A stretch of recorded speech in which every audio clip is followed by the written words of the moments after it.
folks. It's actually a late good morning. We have arrived in this amazing, dangerous, exciting, scary airport at Tukla. You can see it's an extremely tiny runway and with a bit of an elevation towards the parking bay.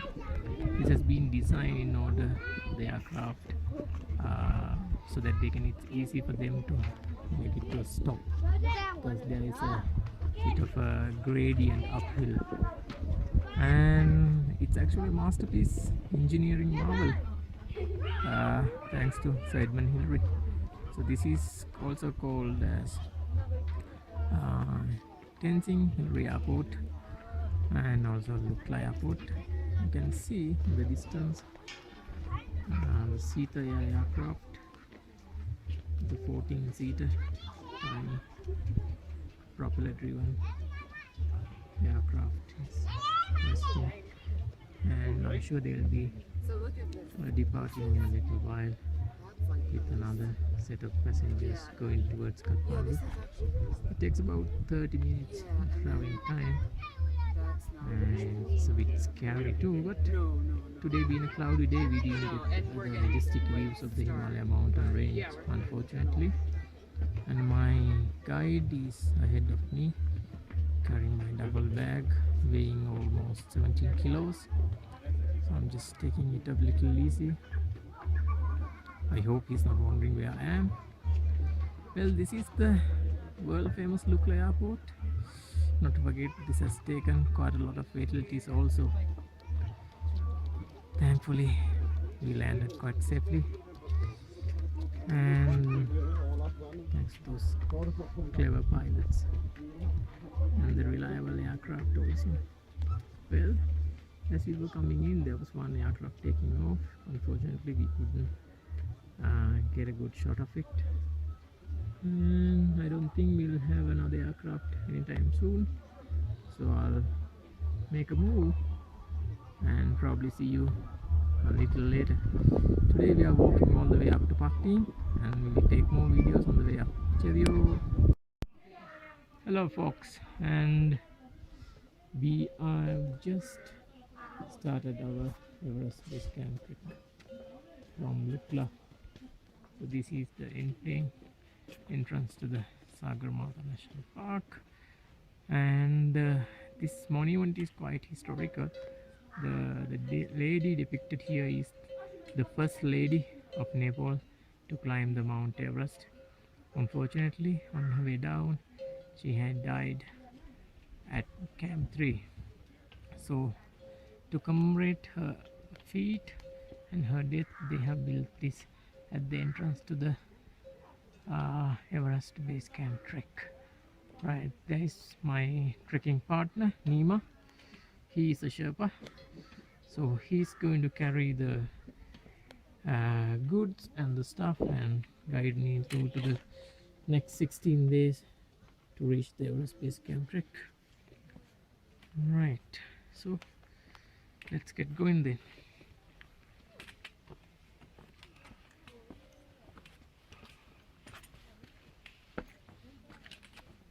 Right, you can see a couple of people on their way back, so they have finished their journey while we are just starting ours.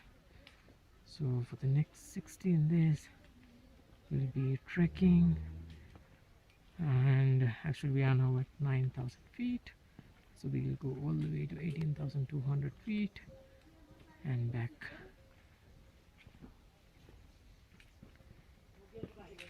Okay, I think I'll see you all a little later, because we actually out of time today.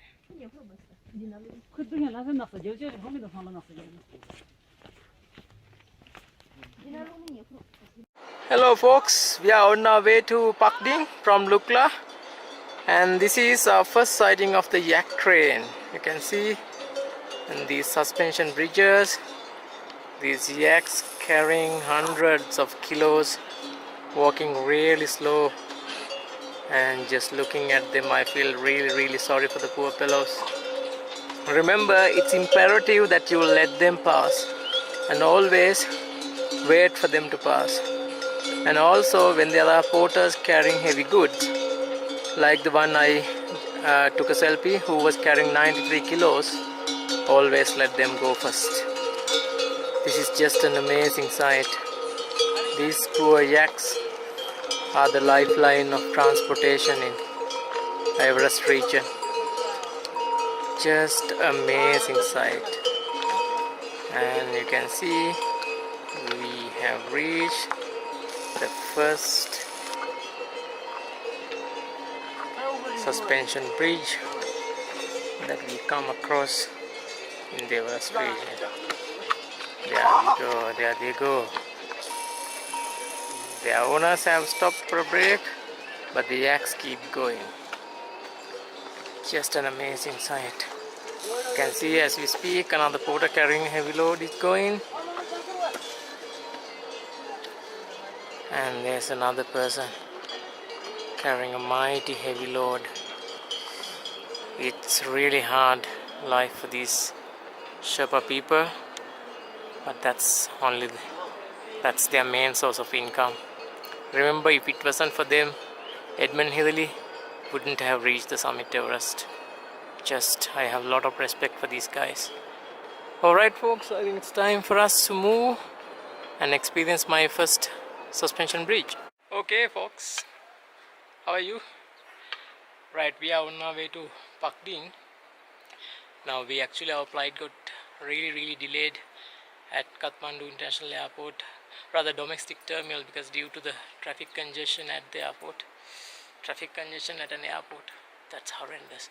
So we arrived at Lukla past 12 o'clock. Well, I actually wanted to come here around 10 o'clock, so we were more than 2 hours behind schedule when we started. Now we've been walking for the last almost 1.5 hours, and I'm happy to say we have covered 6 kilometers, as this board would say. You can see now we are in a place called Garth at its elevation of 2,565 meters, and we have come 6 kilometers, and our overnight stop Pakding is 2 kilometers away. It's about an hour's time. Fingers crossed, I can't wait to go and have a break. Namche, which is our tomorrow's overnight stop, is 13 kilometers from here. So when we cover 2 kilometers to Pakding, it will be 11 kilometers. But I heard that's a very difficult one. So I'm just going to show you the rest of the trail. My guide is waiting there, and just give you 360-degree view.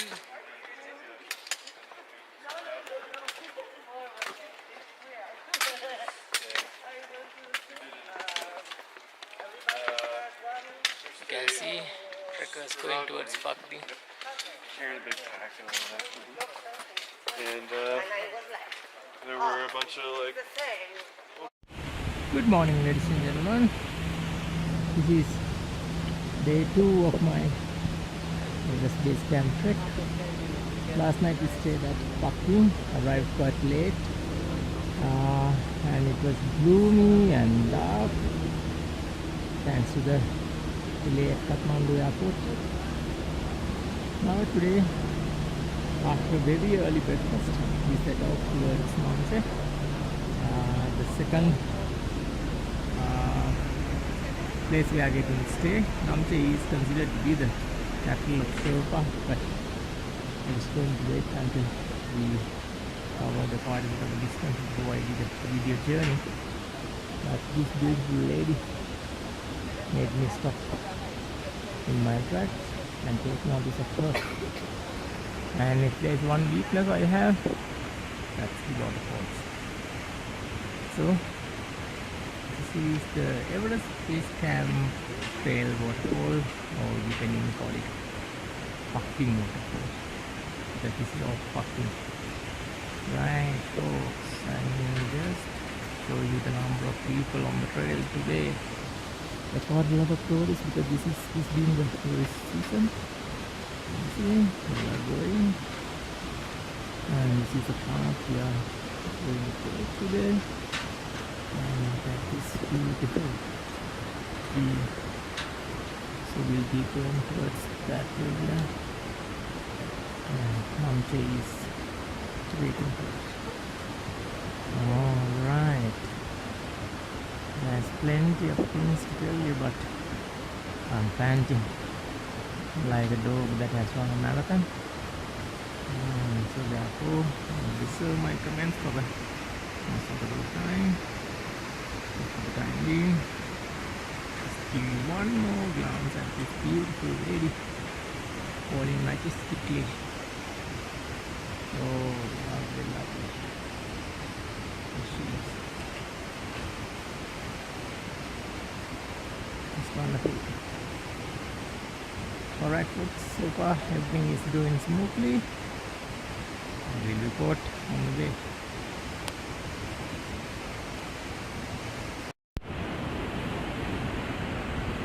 Okay, ladies and gentlemen, and we have resumed our journey. We stopped at Chola Lake, just passing Monjo for our lunch. After a yummy cheese and tomato pizza, we are on our way back towards Namche. According to my guide, it's another 4-hour hike. Well, I asked specifically whether it's at my pace. He said yes. So we've been trekking for the last half an hour or so. Right, we have another 3.5 hours. And this is a beautiful landscape, so I wanted to do this video. You can see these glacial rivers gushing down ferociously. I wonder if you can hear me. This is just amazing sight. So I will let you enjoy this.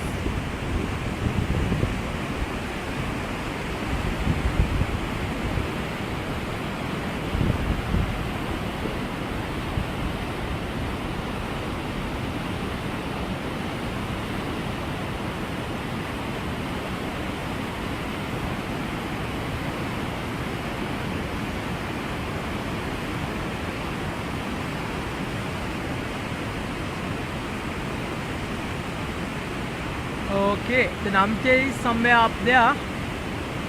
From here onward, it's going to be a steep climb. And so, I've given a pep talk to my legs. So far, they've been holding nicely. Right, I keep telling them there's only 14 and a half days to go. Alright, folks, see you later.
What you are seeing is a pony train. And this is the lifeline of the people up there.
Okay, ladies and gentlemen, here we are finally at Namche Bazaar. It was a killer journey. We gained almost 4,000 feet under 6 kilometers. That was one horrendous hike. But finally, after 3.5 hours of strenuous hike, we are finally at Namche Bazaar. This picture behind me is, I don't know what to say. It's a hallmark picture. And I've seen this picture so many times on the internet. Finally, I got lucky enough to see it with my own eyes. I'll just take you with me to Namche Bazaar. There's a Kani Stupa over here. That's the Stupa of Namche. So there is a helipad somewhere up there. I can see, I wonder if you can see a flag. That's the helipad. I'll just take you more with me. I'll have to watch my step.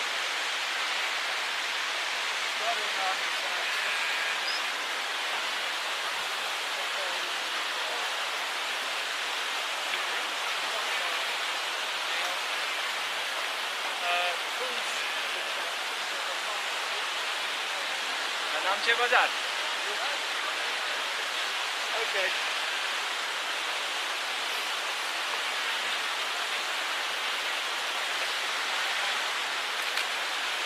Alright. This is the Namche Bazaar.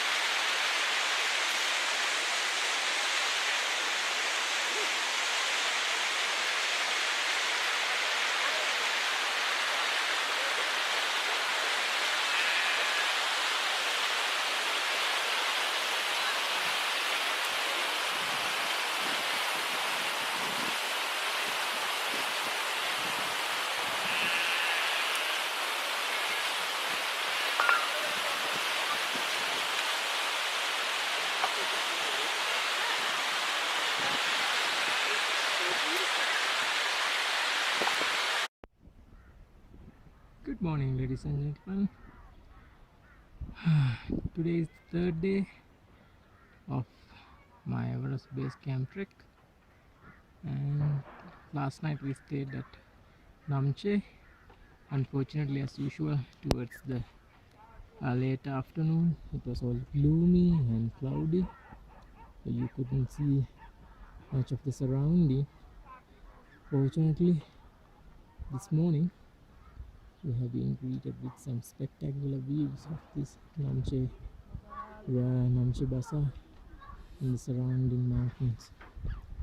And today our plan is to go visit Tenzing Park,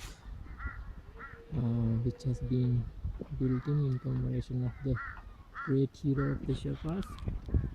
Been to Panguche Airport, one failed attempt by Panoramic Hotel to build a airstrip like Lukla in Namche. Then we will go to the Everest View Hotel, and on the way we will be checking out for the best views of the Everest. And our destination today is Pumuri village. So let's see how it goes.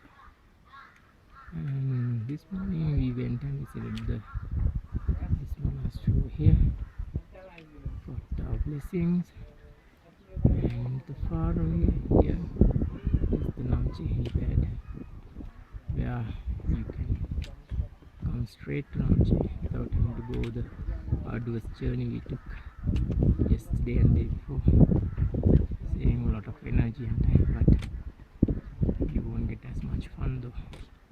You can see the glacial peaks popping up through this thick cloud layer. In fact, to our left, there's one beautiful glacial rock. Unfortunately, the sun is on the wrong side, so we will see when we go further maybe we can get a beautiful view of that. Right, that's the news from me from Namche. See you later. Good morning, ladies and gentlemen. It's me once again. It's just a beautiful sight here. We have reached the Tenzing Park of Namche, and this is the place they have built in commemoration of the great Sherpa Tenzing. See, that's the Tenzing Noge for you. That's beautiful. And I'm going to give you a peek of the Everest. Yes. And see, there's a two mountain. It's called Putsi. And the Everest. Right. In the distance. Alright, this is the Amadablam. We will be visiting its base camp. And this is Lhotse, and this is Everest. Hiding behind those clouds. There we go. First glimpse of Everest from Tenzing Park. What an apt place to get your first glimpse of the Everest. This is just amazing sight. Look at this. Every hiker's dream is there. Everest and Lhotse. Then show you Amadablam. There's Amadablam. There's plenty more mountains here.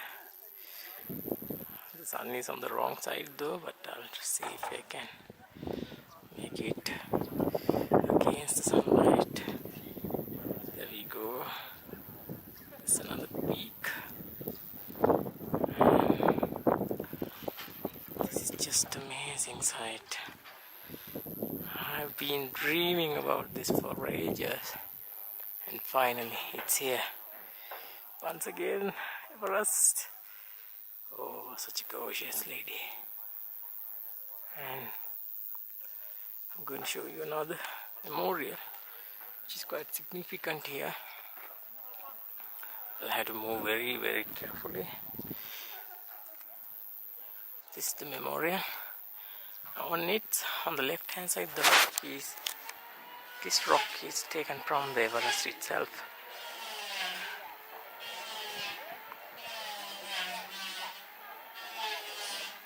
That's beautiful. And on the right hand side, a rock from the Dead Sea. So it's some friendship thing between Israel and Nepal. So once again, our friend Tenzing Noge. You can see people are crazy, they've gone crazy coming here. There's a museum, plenty of stuff. If you can see, there are people going up on this track. Can you see the track in the middle? That's the road towards Everest View Hotel, Tengboche Airport, and eventually to Kumjung. That's our destination for the day. Right, and it's time for my photo shoot. I'm going to show you this Everest once again. Few more seconds. Savor the moment while it lasts. Alright folks, time for my photo shoot. I'll see you all later.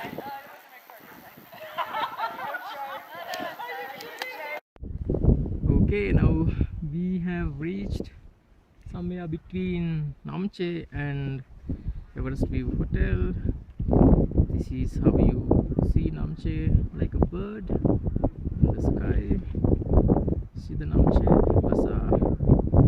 You can see the monastery we went in the morning. Somewhere there, somewhere there. There's the helipad. A couple of helicopters already came and went. And these are the beautiful mountains all over. If it was clear, you can see the snow-capped peaks all over the place. I met a couple of Malaysian guys here who were really good. They are staying at Namche today, just going all the way up to Everest View Hotel just to get a bit of acclimatization as well. and I'll show you where we were maybe an hour ago. That place, that Sagarmatha National Park, where Tenzin Norgay's statue was there, and where my first glimpse of Everest was just over Tenzin's head. What a remarkable experience. And the clouds are thick and fast, so you can't see the peaks, the snow-capped peaks, unfortunately, but we'll be content with what we get. Hopefully, as we go higher, Mother Nature will take pity on us. Alright, this is the Namche Bazaar where we stayed last night. It was one grand night, and I had my first hot water shower in 2 days. Alright folks, I think it's time we moved. I have a lot more to go. See you later. Hello folks, it's me once again. We are still on our way to the Everest View Hotel from Namche, down below. There you go. And this morning we went to the monastery somewhere here, and then we followed and our path to the Sagarmatha National Park over here. That's where the Tenzin Norgay's statue is. Got my first view up Everest. That's beautiful. And took pictures with Tenzin. He wanted to say hi to you all back in home. And then Tenzin said, why don't you go up to the Everest View Hotel? We said, yes, we will. So we followed this road up. It's so far down, if I just show you. Just crazy. And we must have climbed already about, I don't know, close to 1,800 to 1,000 feet. And we are still not done yet. And those are two Malaysian folks I met. And there's my guide Lima. He's taking a break. And if I were to show you 180 degree or 360 degree view, that's the path we have to take. If I show you, that's so far up.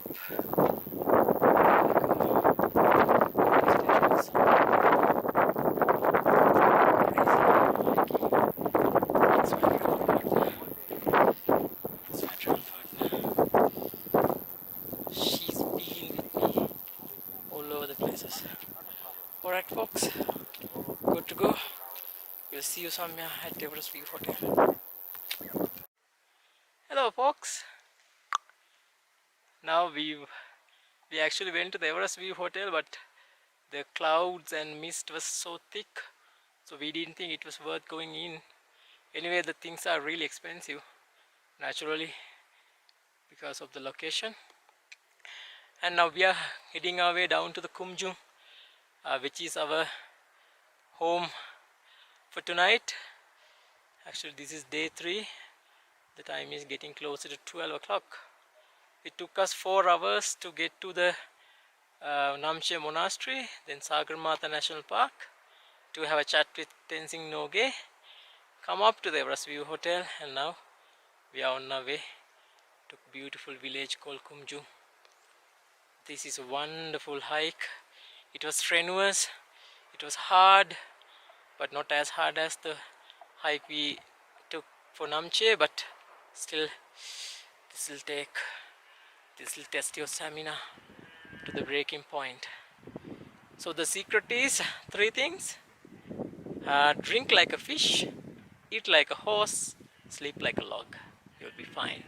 And this morning, one of the other guides, he measured my oxygen level. Guess where it was? 89. And he was quite surprised, because usually guests, the tourists, oxygen level have about 70, 75. Even my guides, who is a Sherpa, his oxygen level was 82. So I'm doing quite well, right? Thanks to those 3 things. Okay folks, my hand is also hurting now. Time to go in. Remember, drink like a fish, not alcohol. Eat like a horse, sleep like a log. Cheerio, see you in Kumjung. Hello, for your folks. My third day of hiking towards Everest Base Camp is coming to an end. In fact, today was just perfect. We managed to come to our lodge, the tea house, by lunchtime, which gave us plenty of time in the afternoon, late afternoon, to go and explore around this beautiful village called Kumjung. Unlike Namche Basa, which is always bustling with people, full of noise, it's crowded, this is a peaceful village. So if you ever doing an Everest Base Camp trek, just stay one night at Namche Basa. On the second day, come and stay at this Kumjung village. It's just a peaceful place. And if I run down the day's itinerary, we started at Namche, went to the Namche Gompa, then Sagarmatha National Park, where we met Tenzin, remember? He gave you his regards. Then the road you can see here, along that, we climbed up to the Everest View Hotel. Unfortunately, there was no view. It was all gloomy and misty, so we didn't go inside, and it's very expensive too. So we climbed down to this Kumjung village and found our guest house and settled for the night. And now this afternoon we went for this walk along the village and found this set of people, other kids, playing around without a care of the world, because this is a festival holidays for these people.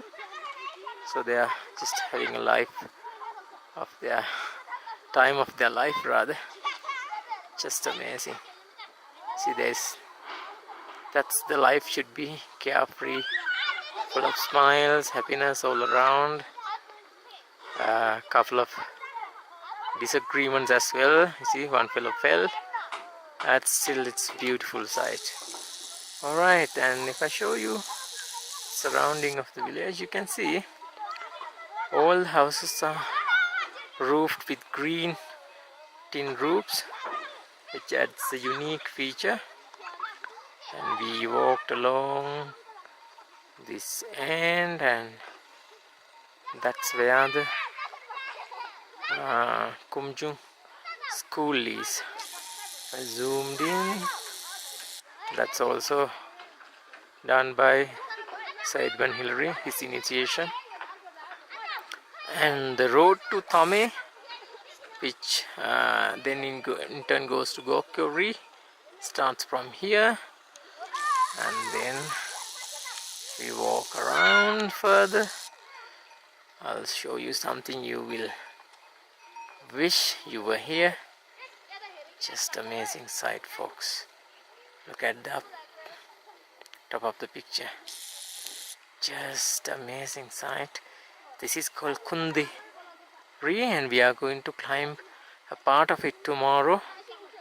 Not to the summit. We are going to go to there's an observation point that's also known as Kunderi. So we'll be going there tomorrow in the morning. And tomorrow also we'll be staying at Kumjung.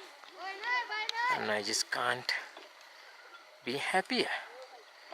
Right, and if I took you around, the setting sun might make it not so pleasant, but let me turn the camera around.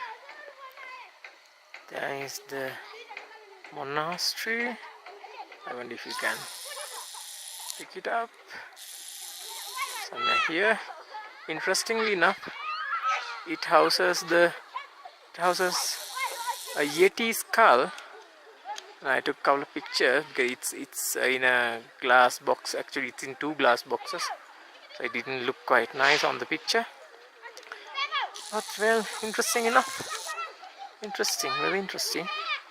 And this is the road we took, and we are now on our way to our rest house, just to get ready for the night. Alright, people, I'll see you tomorrow on our way to Kunderi. Okay, good morning people. Fourth day of consecutive trekking and hiking, and today we are in Kumjung and our target is somewhere up here. This is the Kunderi. Kunderi over there. Yeah, This is Kunderi. Kunderi. Yes. You can see this beautiful snow-capped mountain in front of us, so we are going very closer to her. I just pan around. This is the path we have to take.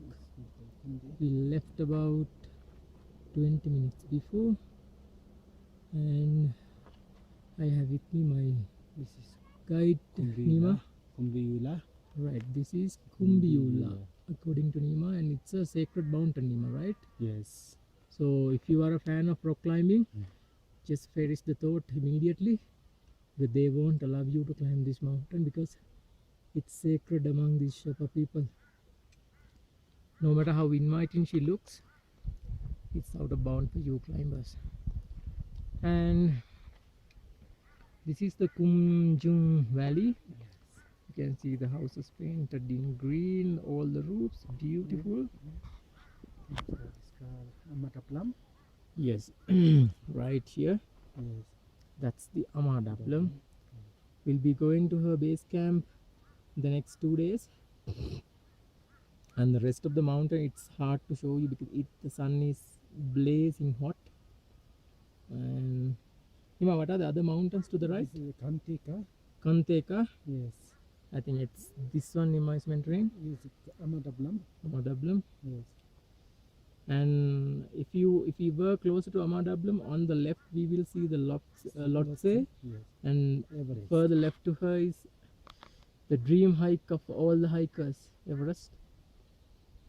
Right, I hope the mist and the clouds will stay away so that we can get a beautiful view of the Mount Everest and rest of the mountains from Kunderi. Once again, Kumbiula, the sacred mountain of Sherpas. And just panning once again back to our target of the day. Well, for the breakfast I had Sherpa stew, vegetable Sherpa stew. That was quite delicious. And there she is. There's a patch of clouds. It's called Kunderi. Kunderi. Right, I think it's time for us to get a move on. It's back-breaking, but we have to get there. Okay, folks. Sorry about my panting, but it's a very strenuous hike, and being close to 4,000 feet, 4,000 meters rather, doesn't help people like me who are so used to the few hundred meters of oxygen levels. Anyway, we are on our way to Hilabi Memorial Viewpoint and then to the Kunderi, but I couldn't help stopping by and taking this video. Right in front of you is the Amadablam, looking just amazing. She is close to 7,000 meters in height, and you can see the entire range to the right.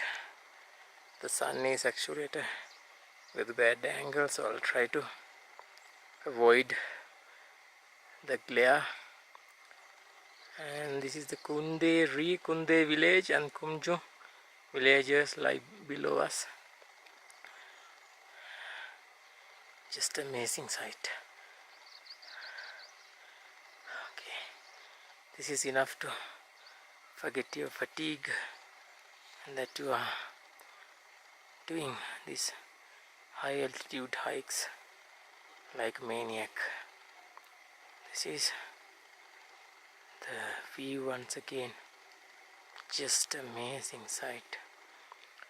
So far the clouds have stayed away, and let's hope they will stay away for the next couple of hours, because my speed is rather slow. Okay, I think time to end this short video. We have a lot to go. Hello folks, I wonder if you can hear me. I'll try to keep this closer to me so that you can hear me. Can you guess where we are? We are actually at a place called Hillary, some viewpoint at Kunde village. The Kumchum village where we were staying, it's almost 3,800 meters. Now we have climbed about 250 to 300 meters in elevation, so we are well above the 4,000 meter height, and this is the highest I have ever trekked in my life. So hopefully if we manage to achieve our target, which is the Everest Base Camp, it will be the highest I have ever trekked. What you are seeing in front of me is Kumbila, which I showed you, the sacred peak of the Sherpas, and you have no way of getting up there because it's forbidden. And technically the Everest should be visible behind this black peak. Unfortunately we were a little late, so the cloud had moved in, but the way they are moving, I think we can wait for a little and see. The wind is getting really strong. I wonder if you can hear me. And next to that is the Lhotse, also not fully visible, unfortunately. Down below you can see, let me just zoom in for the Lhotse. There's Lhotse. Unfortunately you can see it 100%. So if we go below, to the extreme right is the Kumjung where we are staying, and to the left and uphill is the Kunde village, and there is the Kunde Monastery somewhere up here. There, it's quite distinguishable. And we go up once again, zoom out. There is Dama Dablam, looking as majestic as ever. Let me zoom in for her. She's one sexy lady. Some more. Just amazing sight. And Panguche Monastery. If you move to the right, you see the rest of the mountain peaks. We were photographing on the way actually. If you ever come here, don't forget to bring about 10-15 64 GB memory cards, because you can easily shoot about 1 million pictures in a couple of days. It's that beautiful, folks. And if you move downwards, you can see the path we took yesterday from Namche.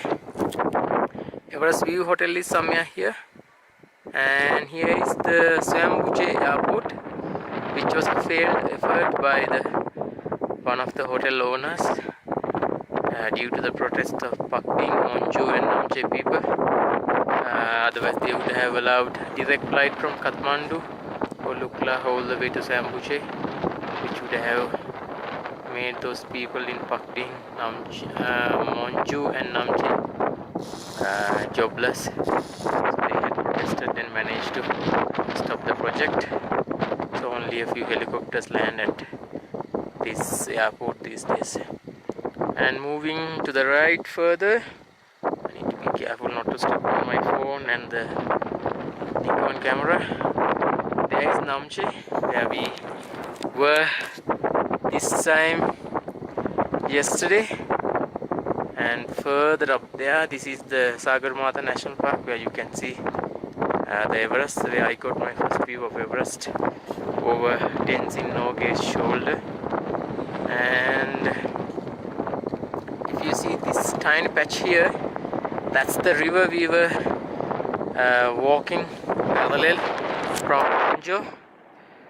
The elevation gain from that river bit to this part is about 1,500 meters, according to my guide Nima.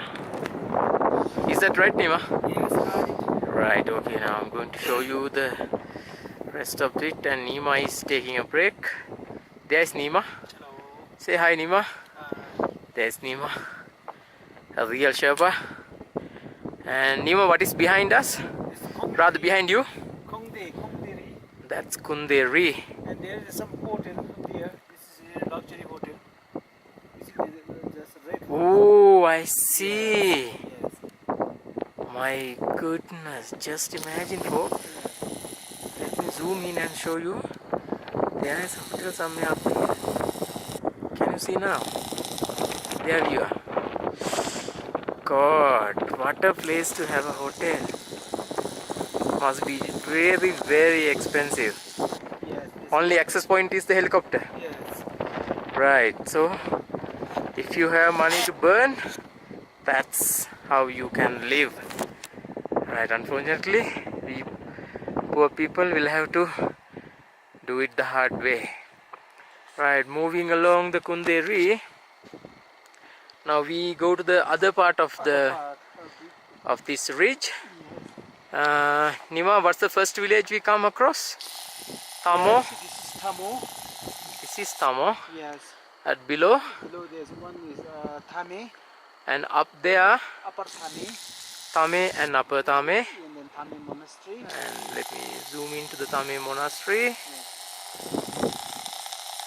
There it is, Tame Monastery. Yes. And this is the road people are taking when they do the Ranger Pass. Ranger Pass, which is also leads to the Gokyo-ri. Yeah, Gokyo-ri and Gokyo. So Ranger Pass is one of the very high passes Yes. found in Everest, along with Chola Pass. Yes. But Ranger Pass is the highest. 5,516 meters. Yes. God, just imagine that it's higher than even the Everest Base Camp. Yes. Right, you can see the snow-capped mountains.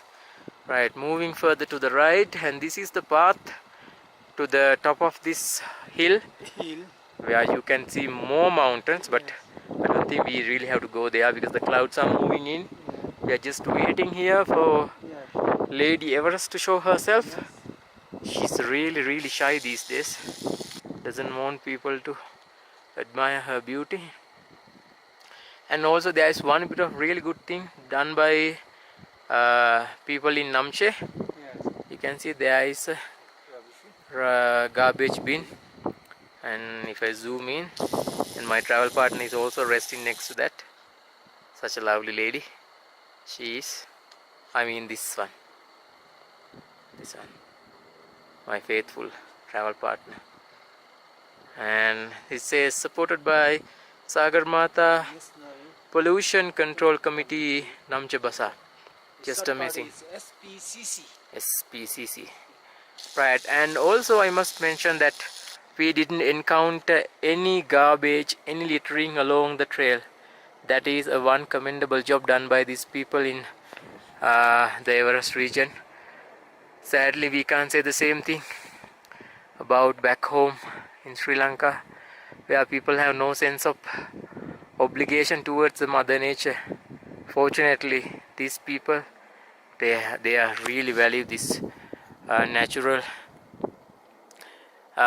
resources and their environmental resources, so they keep it clean, nice and clean. Right, I think we've been shooting almost 8.5 minutes. I think I can spare 1.5 minutes, and I'll just let you enjoy this beautiful scenery. You can see the sky is nice and royal bluish, just amazing, and the wind is getting quite chilly and my fingers are getting numb, and my chocolates and cashew are waiting in the backpack. They'll have to wait another 1 more minute. Right, can I get closer to this lady Lotse? Lotse, beauty, show yourself please. And we took almost 2 hours from Kumjung to reach here. Well, for me it's a really big achievement who is not used to these high altitudes. Right, okay, there are crows also. I wonder they can fly so high. And also one notable feature is the non-stop humming of the chopper blades. You can, I think Nepal must have the highest number of helicopters in the world. Every few seconds you can hear the chopper coming in. Okay folks, I think it's time for me to get going, and I'll see you sometime later. Hello folks, it's me. Don't mind the strange look. This is my down jacket, keeps me really warm. This is my scarf, buff, everything. It serves multi-purpose thing. And behind me, that's the Amadablam. We'll be going to her base a day after tomorrow. Unfortunately, the Everest decided that she doesn't want to be seen by us, so we are actually stuck without being able to see her. I just switched hand because my left hand is killing me.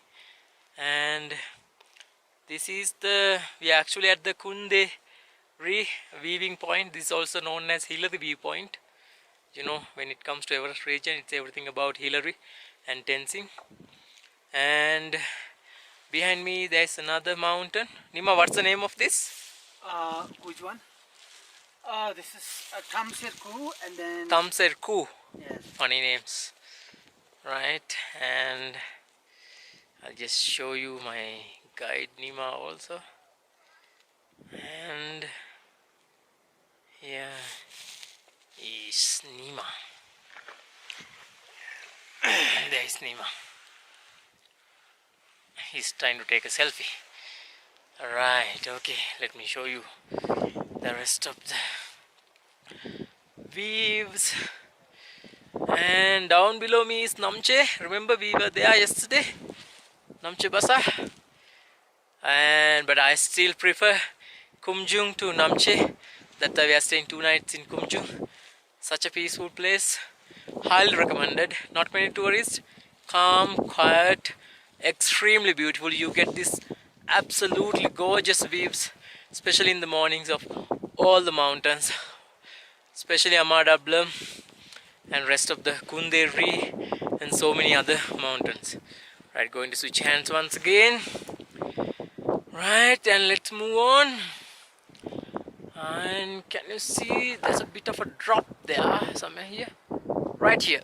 That's the river we were following day before yesterday on our way from Pakding via Monjo to Namche. Nima is taking selfies while we're doing this video. And we have climbed, gained about elevation gain 1500 meters. That's quite a lot in just 4 to 6 hours. That's rather about 7 hours. And this is the Kunderi behind me. You must have seen in the previous video, so I'm just doing this. I want to be in person, right? And unfortunately the clouds have moved in, so these days the views are so clear only in the morning for about a couple hours, so you have to wake up really early and get out of your sleeping bag, brush your teeth with icy cold water and do the toilet chores. Oh, interesting thing, none of the Everest range toilets have a billet shower, so be prepared to use tissues. So they don't believe in soap and water, they only believe in tissue. So just be ready for that, or have an extra cup or something. Right, change of hands once again. We'll do about 1 more minute. And this behind me is the path to Gokyo-ri. You know, there's another very beautiful pass called Gokyo. People go from Namche via Tame and to Renjo Pass, Gokyo, then they reach the Lobuche via Chola Pass. Then they come back along the Everest Base Camp trek via Panguche, Tengboche and Namche. Yes, I know them by heart now. Been learning them so many times. Right, and this is the path we came. Interesting. You can go further up if you want to. I thought, okay, enough brutal treatment for my body for one day. So we actually gained about 300 meters this morning. That's quite a lot, especially I've never done such high altitude treks before. In Sri Lanka you get about 2500 max, even though you don't do a lot of elevation gaining hikes. So this is quite a lot. And I'm just going to show you our villages. Here you go. Let me turn around. That's the Kunde village below me. And if I move further, somewhere below there is Kumjung. Just final changeover before I wrap it up. And well folks, it's been great 4 days. This is the 4th day. So far no problem, no AMS, nothing. I'm actually on a course of Diamox also, just to be on the safe side, and also a bit of aspirin to thin my blood and to be able to easily acclimatize to this high altitudes. Alright, I think it's time for us to say goodbye and go. Lady Everest very stubbornly decided to stay away. Alright, see you later folks.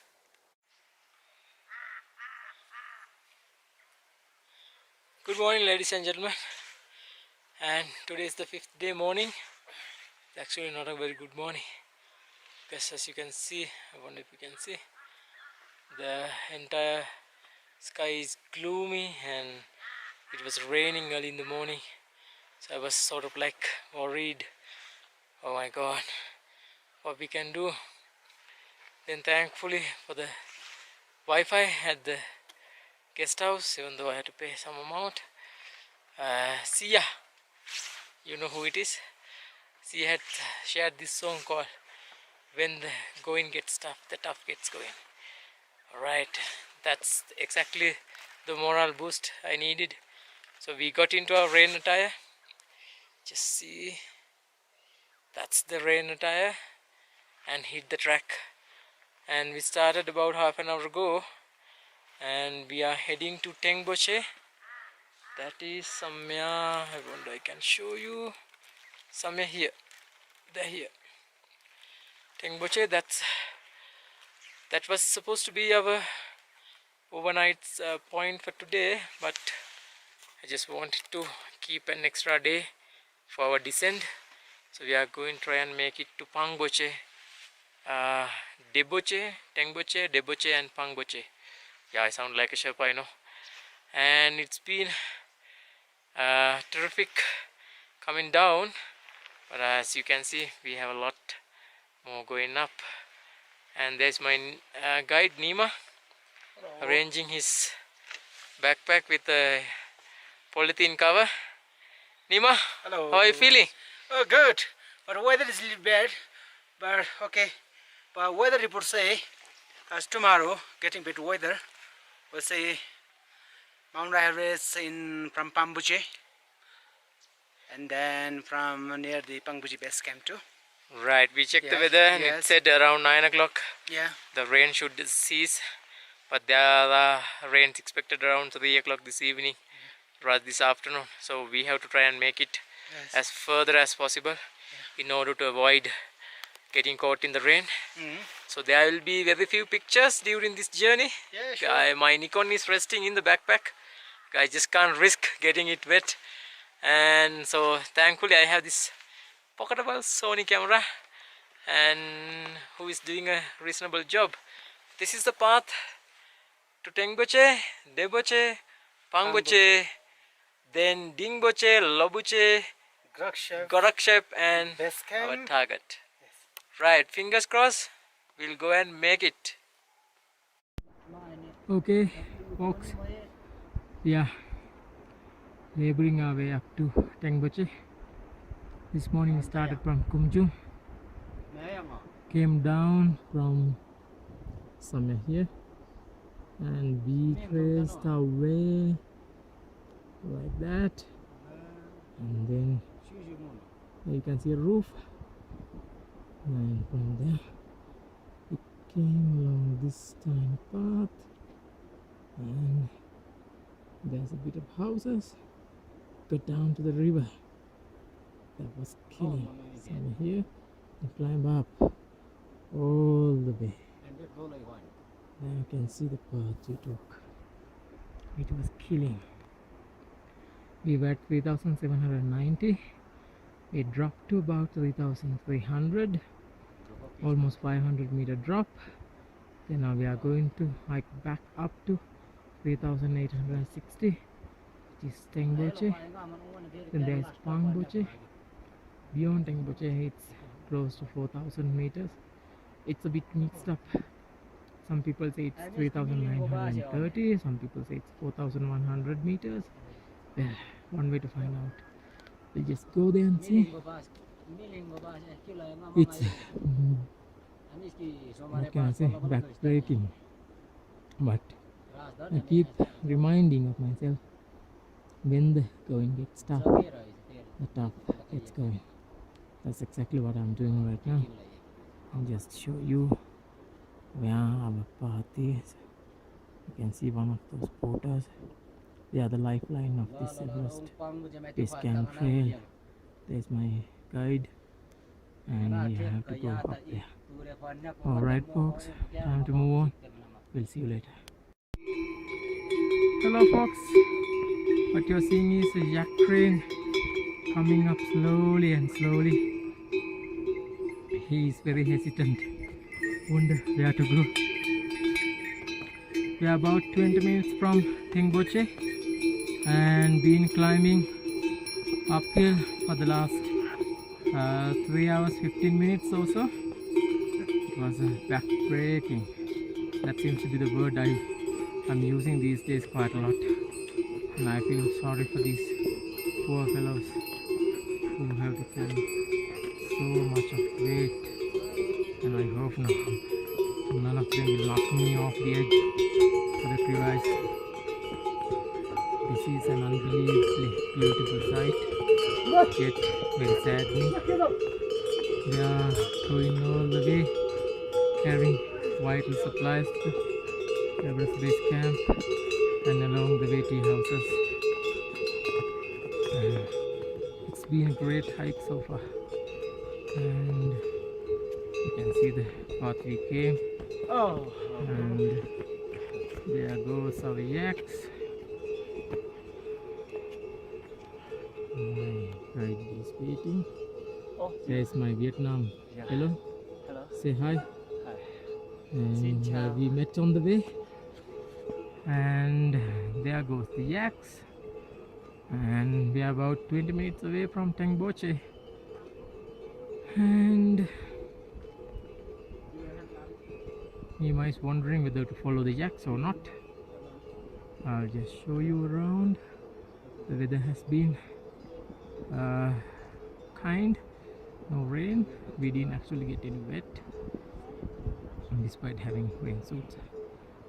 This is the mountains clad with clouds.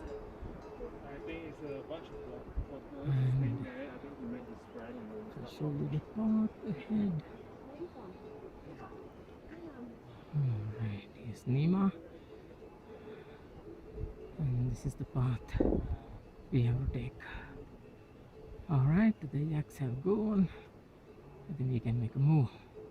I can't wait for a good lunch. Okay guys, after about 4-hour trek and elevation drop of 400 meters, or rather 500 meters, and another gain of 500 meters, we have arrived at our next destination, which is Tengboche. We had a good lunch, egg fried rice, and visited the monastery. Unfortunately they are not open. Anyway, you can't take pictures inside, and the monks are doing this unique sermon every day at 6:30 in the morning and 3:30 in the afternoon.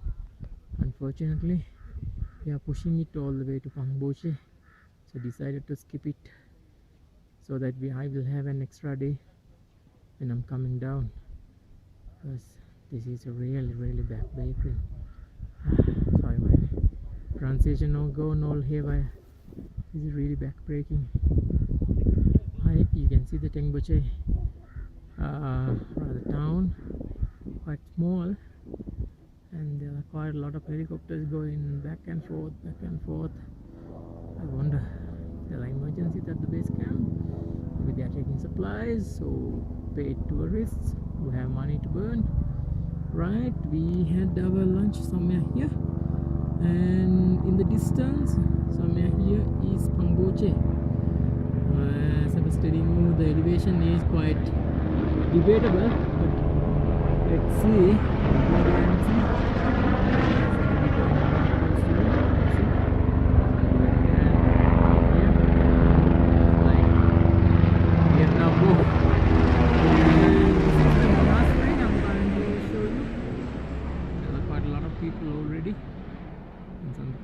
Seated and booked their places for the sermon, and unfortunately we don't have time for that. And this is the monastery. Once this had been completely burned down, but these people who are really courageous and got a lot of willpower have built it again. Right, Nima, we are going to Panguche. Yeah, sure. And how many hours from here? From here to 2 hours. Right, from here it's about 2 hours to Tengboche. Now the time is around 2 o'clock. Around 2 o'clock. So we are hoping to make it by 4 o'clock to Tengboche. Tomorrow, if the weather was good, if it was clear, you could see Everest on the left, Lhotse in the middle, and Amadablam on the right. Unfortunately, it wasn't to be. Alright folks, we'll see you from Panguche then. Okay folks, I am in the middle of a suspension bridge. I have to shout so that you can hear me. You can see that's the other end of it. I'll just slowly turn around. You can see the surrounding. You want to see what's below? That's what's below. It's pretty scary. And there's a porter also coming. I need to beat him to this. And this is the other end. And if I just turn you around for 360 degrees, this is what you get at the below. This is just one crazy creation. I'm just trying to go forward with this flow. It's just amazing sight. I can hear a helicopter coming. I wonder if that photo is coming. No, there's a few more seconds before he comes. Hopefully we'll be able to walk this to the end of the suspension bridge. I've been waiting for this, and this is my time. In fact, we are now in Tengboche, between Panguche and Tengboche. After our lunch, we decided not to wait at Tengboche, but go all the way to Panguche. Right, I'm almost there. Few more seconds to spare. I can see a few porters also coming. I'll try and beat them to it. Alright, boy. This was just amazing. Here comes the porters. Alright. Just beat them to it. Alright. Here they go. Just amazing sight. Alright, my finger has gone numb. It was so cold up there. I wonder if I can hold it for long enough. Right, you can see they are going. Just to give an idea how deep this bridge is, can you see?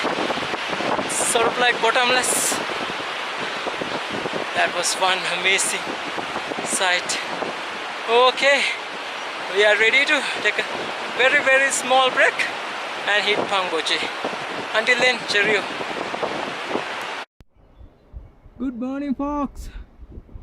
It's just a wonderful morning, the 6th day of my hiking, and what you are seeing is nothing other than the beautiful sexy lady, the Mount Everest. If you are wondering what she is, she's right here. There she is. You can see Namche to the left, that mountain range. Right in the middle, Lady Everest. And to the right is Lhotse. Just amazing sight. I was so worried last night because it was all gloomy and cloudy and misty right throughout the day from the beginning, from Kumjung all the way up to Panguche. We were huffing and puffing like dogs after a marathon, but today we are treated with this beautiful mountains view. Just amazing. My fingers going numb. It's damn cold. I think it must be about, I think it's close to 0 degrees. It's just amazing views. And on to the right now you are seeing Namche, Everest, Lhotse and Abeywickrema. She's such a wonderful and pretty lady. You can see today we are going to see her base camp, and our path will run from, I'll just go down to show you the Panguche town. This Panguche town. We are staying somewhere, getting somewhere here, and our path will take us along this ridge. There's a landslide here to the left of it, along this and to the base camp there. That will be Abeywickrema base camp, and it's not over yet, folks. We got some more coming up, and this is the Kanteka. I think we saw her from Kumjung also. This is Kanteka, and if I were to turn you around once again back to our Lady Everest. Oh God, this is just amazing. Just amazing sight. Right, we'll come around. You can see the man in yellow, that's my guide, taking pictures of Mount Everest for the folks back home. And there's another mountain here. Sorry, I don't think I know the name of this. I need Nima Samya close here.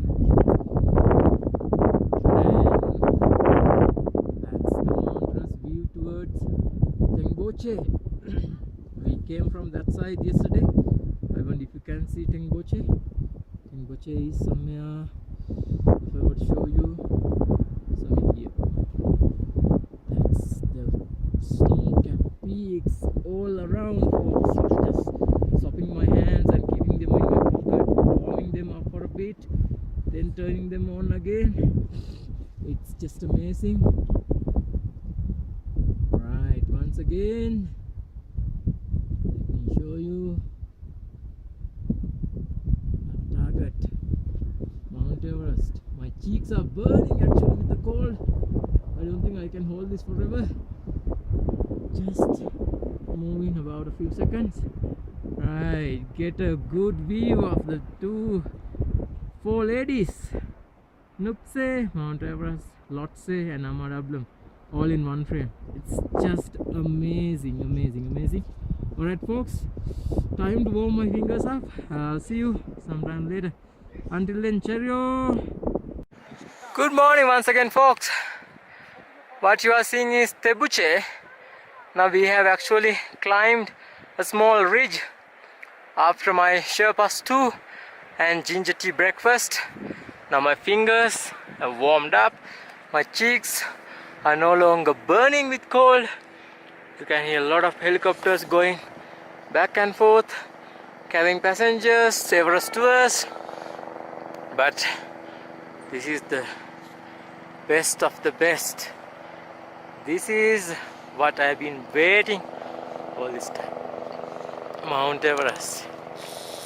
Three sisters, Namche, Mount Everest and Lhotse. Just amazing sight. Look at that.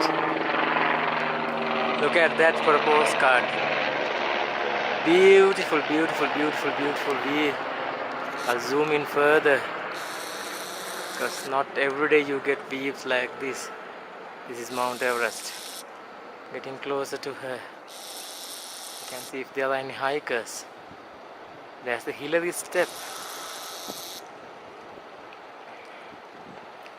Just amazing sight. Just amazing, folks. Oh, I feel so lucky. This morning I managed to see Mount Everest very beautifully with no obstacles whatsoever. Then we have the Abeywickrema whose base we are going to visit today. Can't move further to the right. You can see the sun is coming with ugly rays. That's the Amadablam. Just a beautiful sight. You can see she's looking absolutely gorgeous, gorgeous. I'll try to zoom in and show you. Trying to cover the sun a little. Trying to move to the right. Trying to cover my lens with my free hand, that you will get this beautiful view of Amadablam. There you go. Just a pretty girl. There she is. Such a lovely, lovely looking lady. They are coming to see you, darling. Alright, I think it's time for us to give you view of the rest of the mountains. I showed you Tengboche up here. She's almost covered.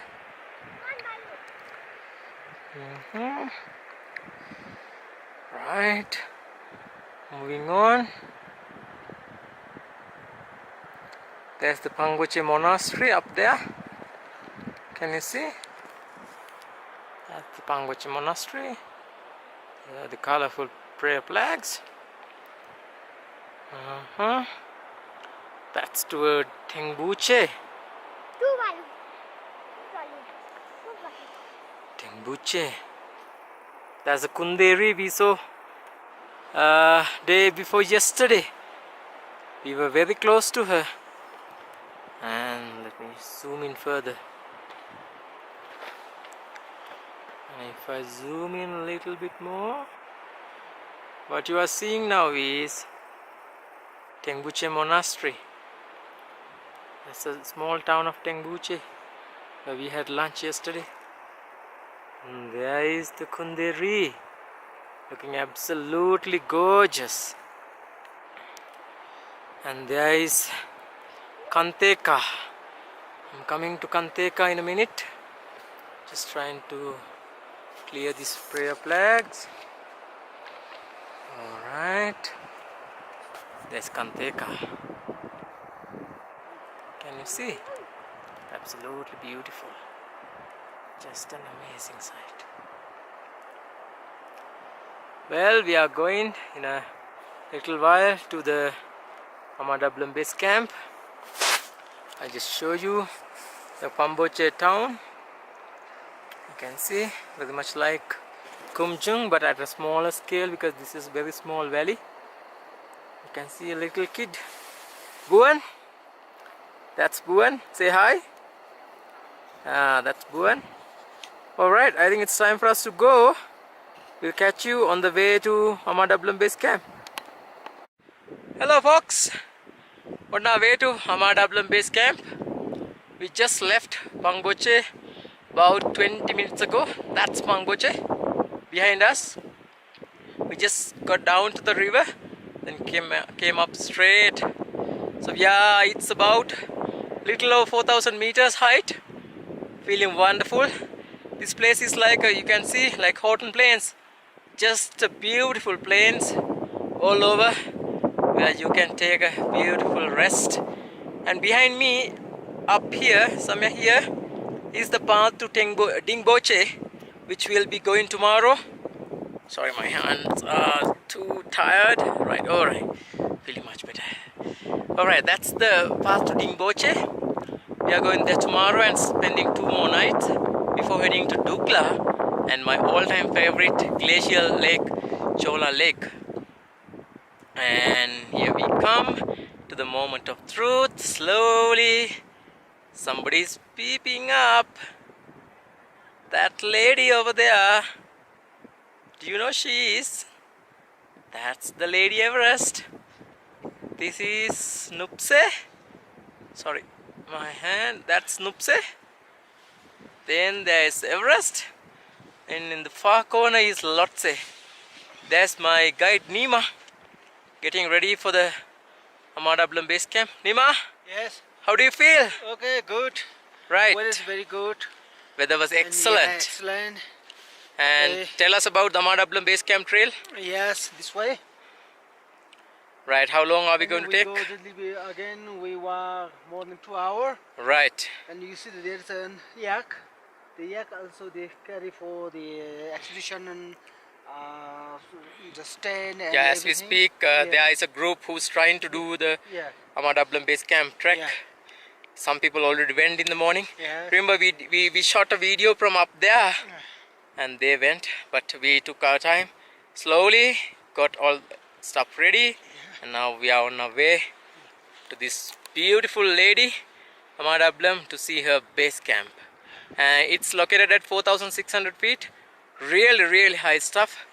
Almost at, okay, do the maths, 15,000 plus feet.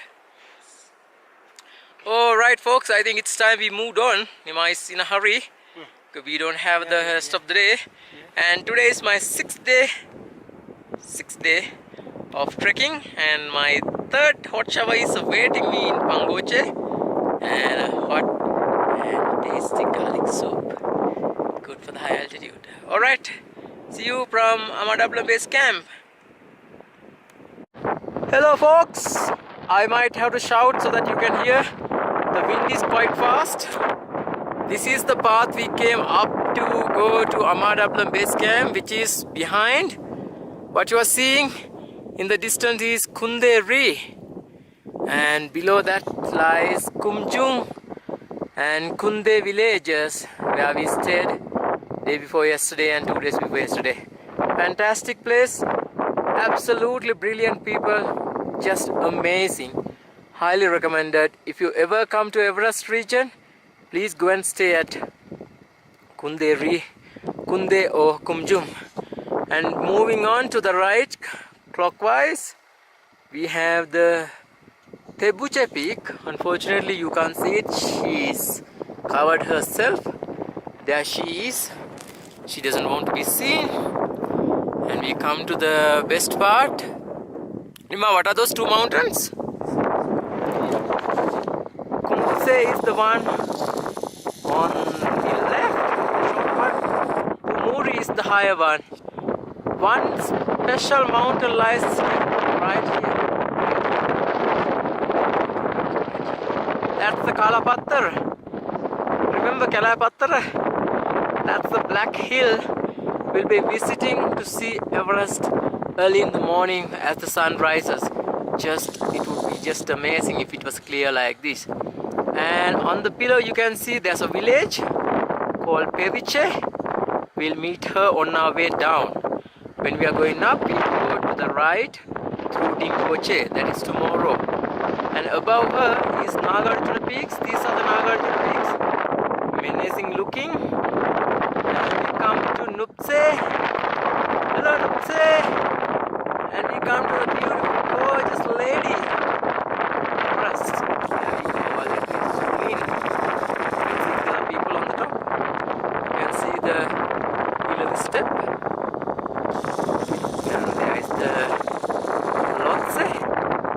I'm getting good at this. There's Lotse. We come to the valley below, further down. To the right is our target, Amadablam Base Camp. There she is. Looking grand. Just amazing. And Nima, what's the mountain on to the right? Nemo. This is Nemo Peak, and there are a couple of peaks. What is the one behind Nemo? Same. Alright, okay. So it's the same cluster of mountains. So this is the Nemo, and this is the path that we have to take. It's been hard going. There's wind, there's cold, but we are doing absolutely fine. Alright, let me take you one more time all around. That's the Kunderi. Kantaka mountain is unfortunately hidden behind the clouds. That's Kunderi. And we are ready to go.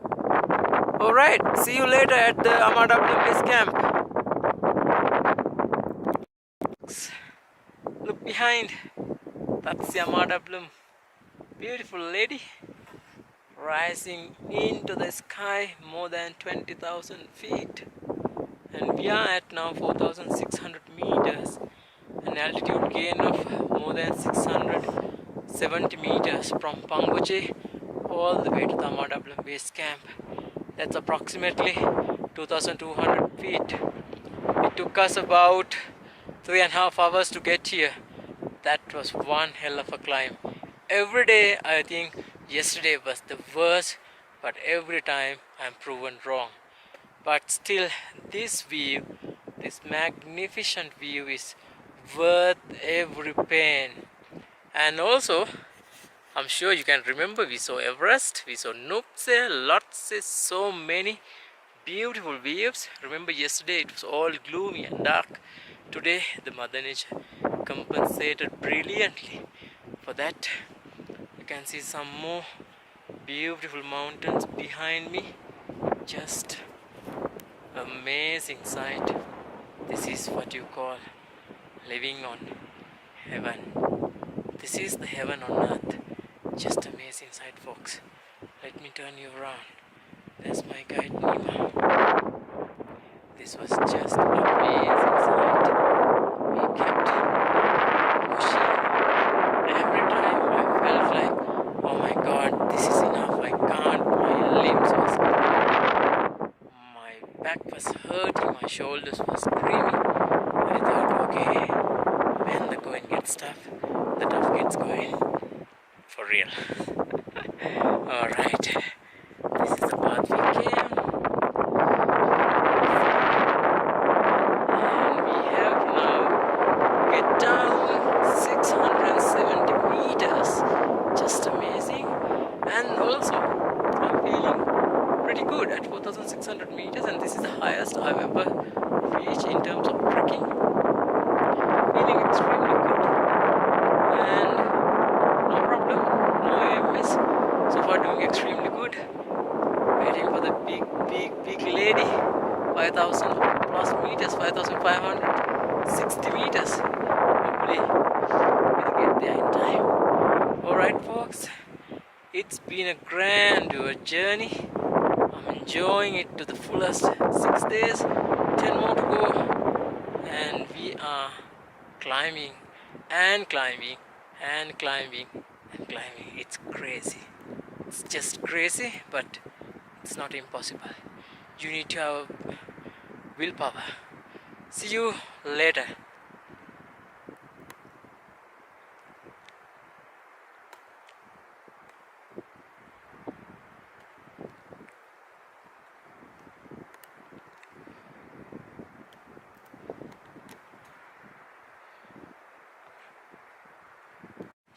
Good morning everyone. We are on our way to Tengboche. We left Panguche around 8 o'clock after Sherpa's 2 breakfast.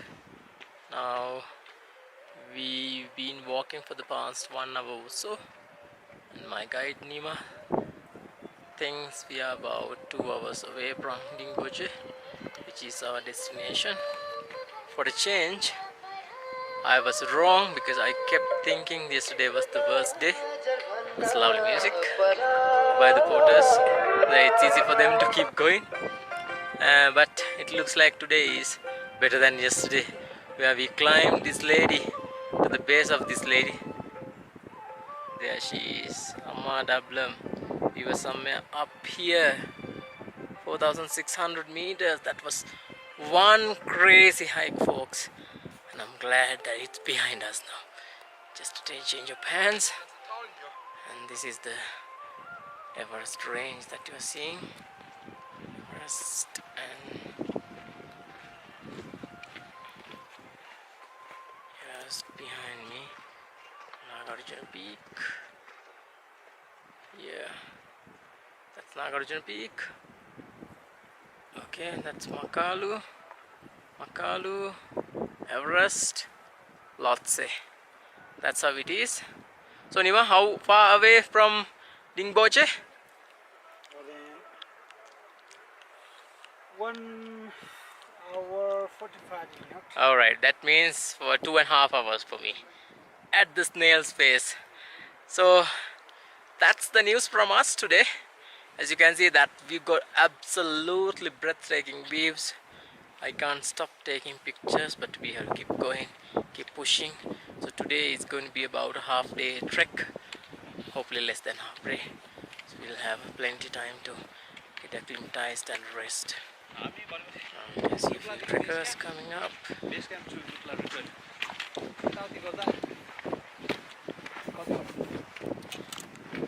So those trekkers have apparently finished their treks on their way to Panguche, Tengboche, Namche, then Monjo, Pakting and Lukland home.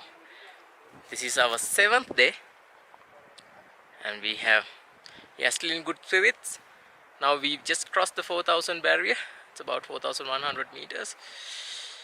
Tengboche is about 4,300 meters and I'll just show you one side I'm so inspired about. And this is these folks. Sorry, I just missed them. I wanted to give you a shot of those porters who were carrying a lot of weights. There they are. There they go. It's just amazing. So Nima, what do you have to say about our trek so far? It's the 7th day. 7th day. Yeah. Yes. What do you have to say? Oh, it's really good weather. Excellent Not bad, weather. Yeah, excellent weather. Not bad weather. Yesterday also very good weather. Excellent weather. And today also we see good weather. No more cloud. No rain. And we It's have good, very short yes, trek yes, compared to the Today's previous a days. short trek, right? Yes. So we are going to get plenty Yeah. acclimatization and Yes. plenty rest. Yes. And we are planning on trying to climb at least about 200 meters up that Nagarjuna Peak, where it will give us better views of Makalu, where we saw from Amadablu. Hello folks, it's still good morning. Now in just 3 hours we managed to reach Tengboche, which I'm going to show you slowly. And there we are, that's the Tengboche. And above Tengboche, covered with this layer of cloud, is Nagarjuna Peak, and then the Three Sisters, Namche, Everest. Unfortunately, Lotse is still looking down on us. She's pretty beautiful. And this is the small town of Tengboche, where we'll be spending the next 2 days, 2 nights rather, tonight and tomorrow night. So today we have done our hike. We walked how many kilometers, Nima? Yeah, about 4 to 5 kilometers we walked, and we are now at about 4,200 plus meters altitude. It's good for the acclimatization. So this is the rest of the view, and you can see Amadablam also. Let me show you Amadablam. She is going to be very cross if I don't show you her. There she is. Looking breathtaking as ever. There are people coming in. The wind is getting faster. It's getting colder. But we have managed to reach Tengboche. This 4 to 5 kilometers, almost 300 elevation gain in just 3 hours. We are getting better at this. Alright, tomorrow our plan is to climb up here, up there, and visit the monastery here. Climb up and tomorrow is going to be my 4th hot shower day. And afterwards there will be no hot shower for 4 days until we come back to Alright folks, I think that's there's to it. We'll be taking nice and slow today. We'll go have a nice cozy lunch, even though I'm not yet that hungry because we had our cashew, choco. We are feeling pretty good, not so exhausting. Once again, for the first time I'm proven wrong, because yesterday was far worse, the worst of all the entire journey. Today it was a walk in the park. Alright, let's meet you hopefully tomorrow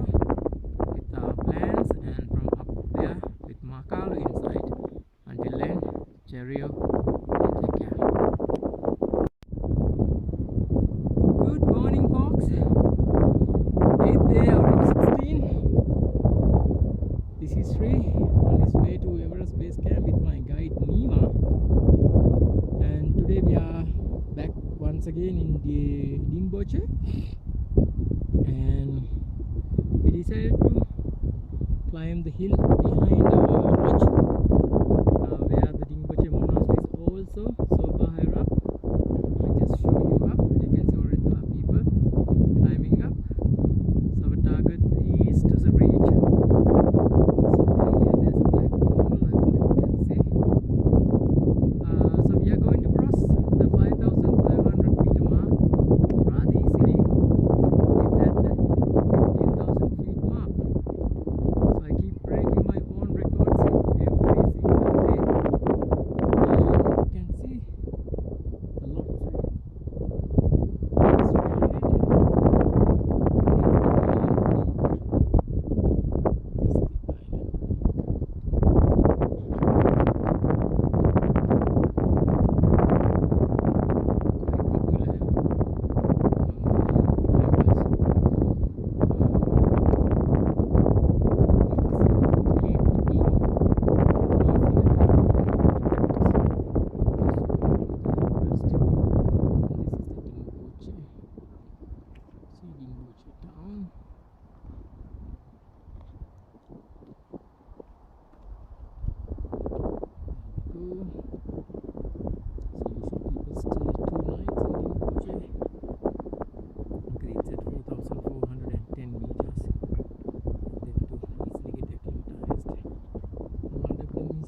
straight ahead. Straight ahead.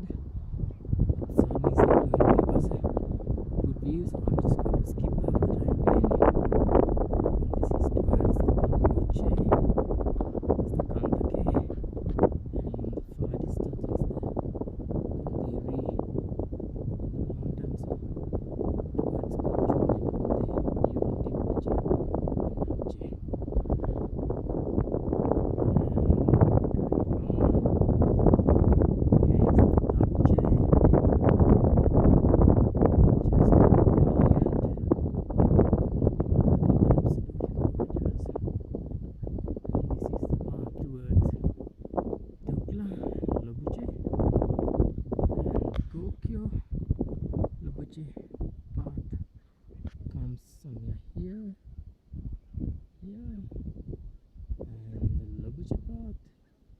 is the Adhere on the mountains towards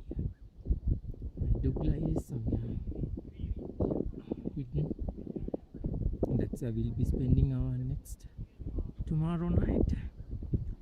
Once again,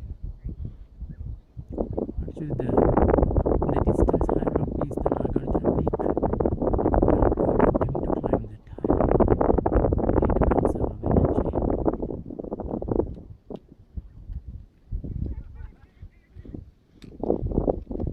Alright, you can see some climbers coming up.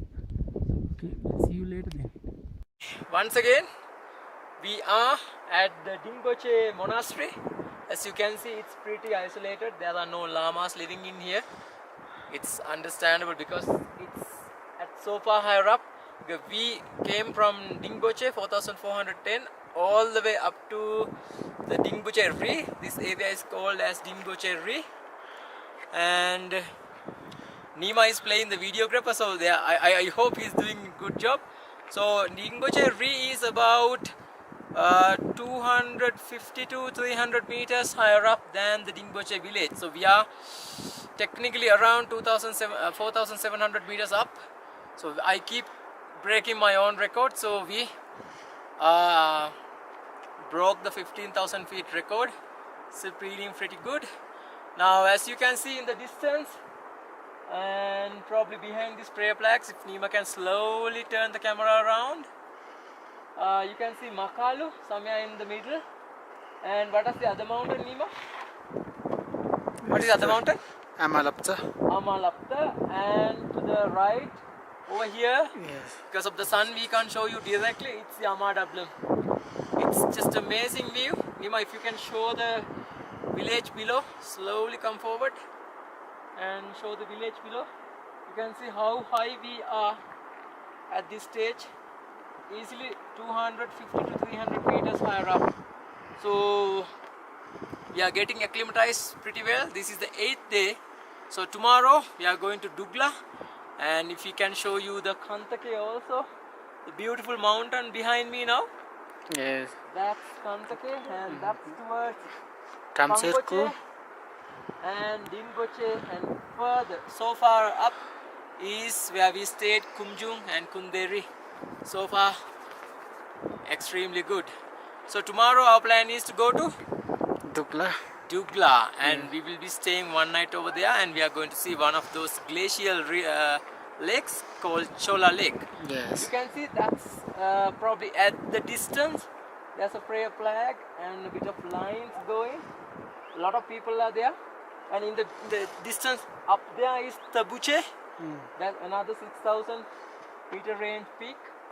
Those people, we stayed there, but it's so crowded, so we decided to come and seek some peace and tranquility at the Tengboche Monastery.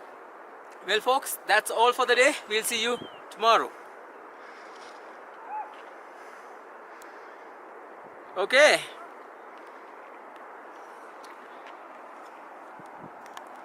Folks, once again it's me. I thought just to show you this beautiful crystal clear views up there. That's towards the island peak, and then towards Lhotse. That's the Lhotse. Sorry, up to this side it's here Lhotse, island peak, and the rest of the mountains. You can see a glacial river coming down beautifully, and this is the Tengboche village. You can see people have separated their land slots, and if I just showed you up, you can see the probably the sexiest lady in this Everest region, that is Abeywickrema, just overhead. Such a beautiful lady. This will be the last video for the day. This is day 8, and I'm just heading down to a lodge for my hot shower, the 4th, and can't wait. And also a hot plate of vegetable and potato momos. That's gonna keep me company for the next rest of the day rather. So we'll take it nice and cool. We don't have anything planned for the day as yet. So after a hot shower, piping hot plate of momos with hot and spicy sauce, it'll be a cozy afternoon until dinner time. Right, just showing you the rest of the views. We were somewhere up here, I think somewhere here. Yes. Alright, this is the report from Sri, from Tengboche Ri. We are actually getting down. So we crossed few milestones today. We crossed the 4,600 barrier. We crossed the 15,000 feet barrier along with it. So we are in good shape. So we are heading to Dugla tomorrow, which is at 4,600 range. Also Chola Lake, which is also around 4,600 feet. Remember, Everest Base Camp is at 5,363 meters, and Kalapathar 5,550 meters. That's quite a gain. If we go from Tengboche, it's about 1,100 meter gain all the way to Kalapathar. Hopefully we'll remain safe and strong to complete the rest of the journey. And this is Sri saying goodbye from day 8, overlooking my sexy lady Abeywickrema. Take care, see you later. Good morning folks. Today, the 9th day, we left Tengboche, somewhere where you are seeing right above. Straight ahead is the Abeywickrema. I can't show you the full picture due to the sun coming directly at the lens. And we are on our way to Dugla. according to my trustworthy guide Nima. It's about 3-hour journey. So we plan to reach Dugla and leave our baggage and then visit Chola Lake. And this is the Kantake. Remember, Kantake means a person riding a horse. So that's the Kantake mountain. You can just see if it looks like that. Down below you can see there's a small village, that's Periche. So initially we were planning on visiting and staying at Periche overnight on our way back from Everest Base Camp, but we have been constantly changing our plans depending on our acclimatization status as well as our health status. So we decided to bypass Periche and go all the way to Panguche. But as the time goes, you never know what our plans will be. You can see a glacial river flows down via Periche towards Panguche. Remember, we crossed this river when we went to Abeywickrema Base Camp. And this is the Tengboche, you can see straight ahead, looking glamorous as ever. This is the rest of the mountain range towards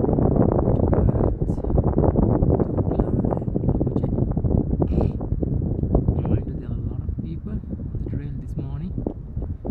Actually, it's a sea of people, you can see. As far as I can see, there are lots and lots of people. Most of them, I think 99% of them are going to Tengboche. So I assume there will be a hell of a crowd at Tengboche. And it will be one problem for the accommodation.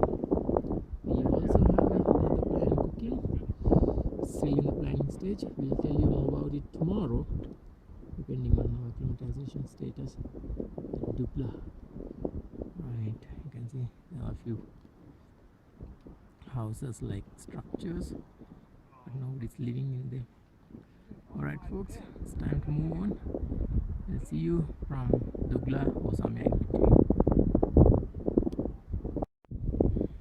Hello folks, and we have arrived in Dukla, also pronounced as Dukla. We checked into our hotel, rather the lodge. Only a couple of them are there because not many people stay at Dukla. So we had no trouble finding a room. You can see there's a stream of people going up here. That's the path to Tengboche. So they stop at Dukla, have their lunch just like we did, and go carry on their journey towards Tengboche. In fact, we had our lunch. I had garlic soup and plain toast just to help acclimatize better, because today is the 9th day and next 2 days are going to be extremely crucial, so I'm taking no chances. And we are going to see this beautiful lake of Dukla, the Kokyo trail called Chola Lake. I just thought I'll just give you the background before I head on that direction. And that's the Ama Dabla, mother and daughter, and many other mountains that I have lost track of. It's just an amazing sight, folks. One has to be extremely lucky to be able to see these things in such clarity, because usually it's cloudy and gloomy, but even though it's just past midday, we are still being treated with such beautiful views.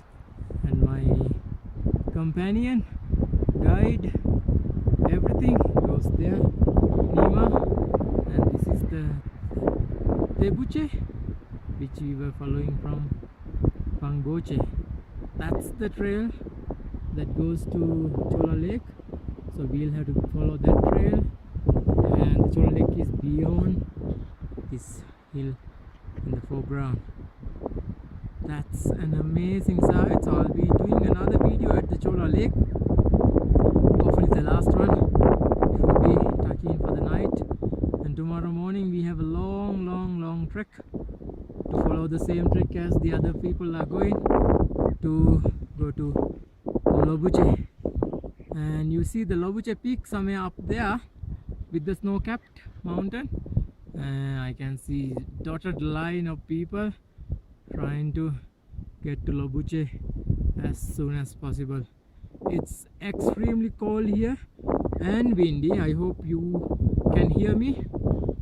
And this is the situation as of now, and I'll see you from Chola Lake and again from tomorrow. Until then, stay safe.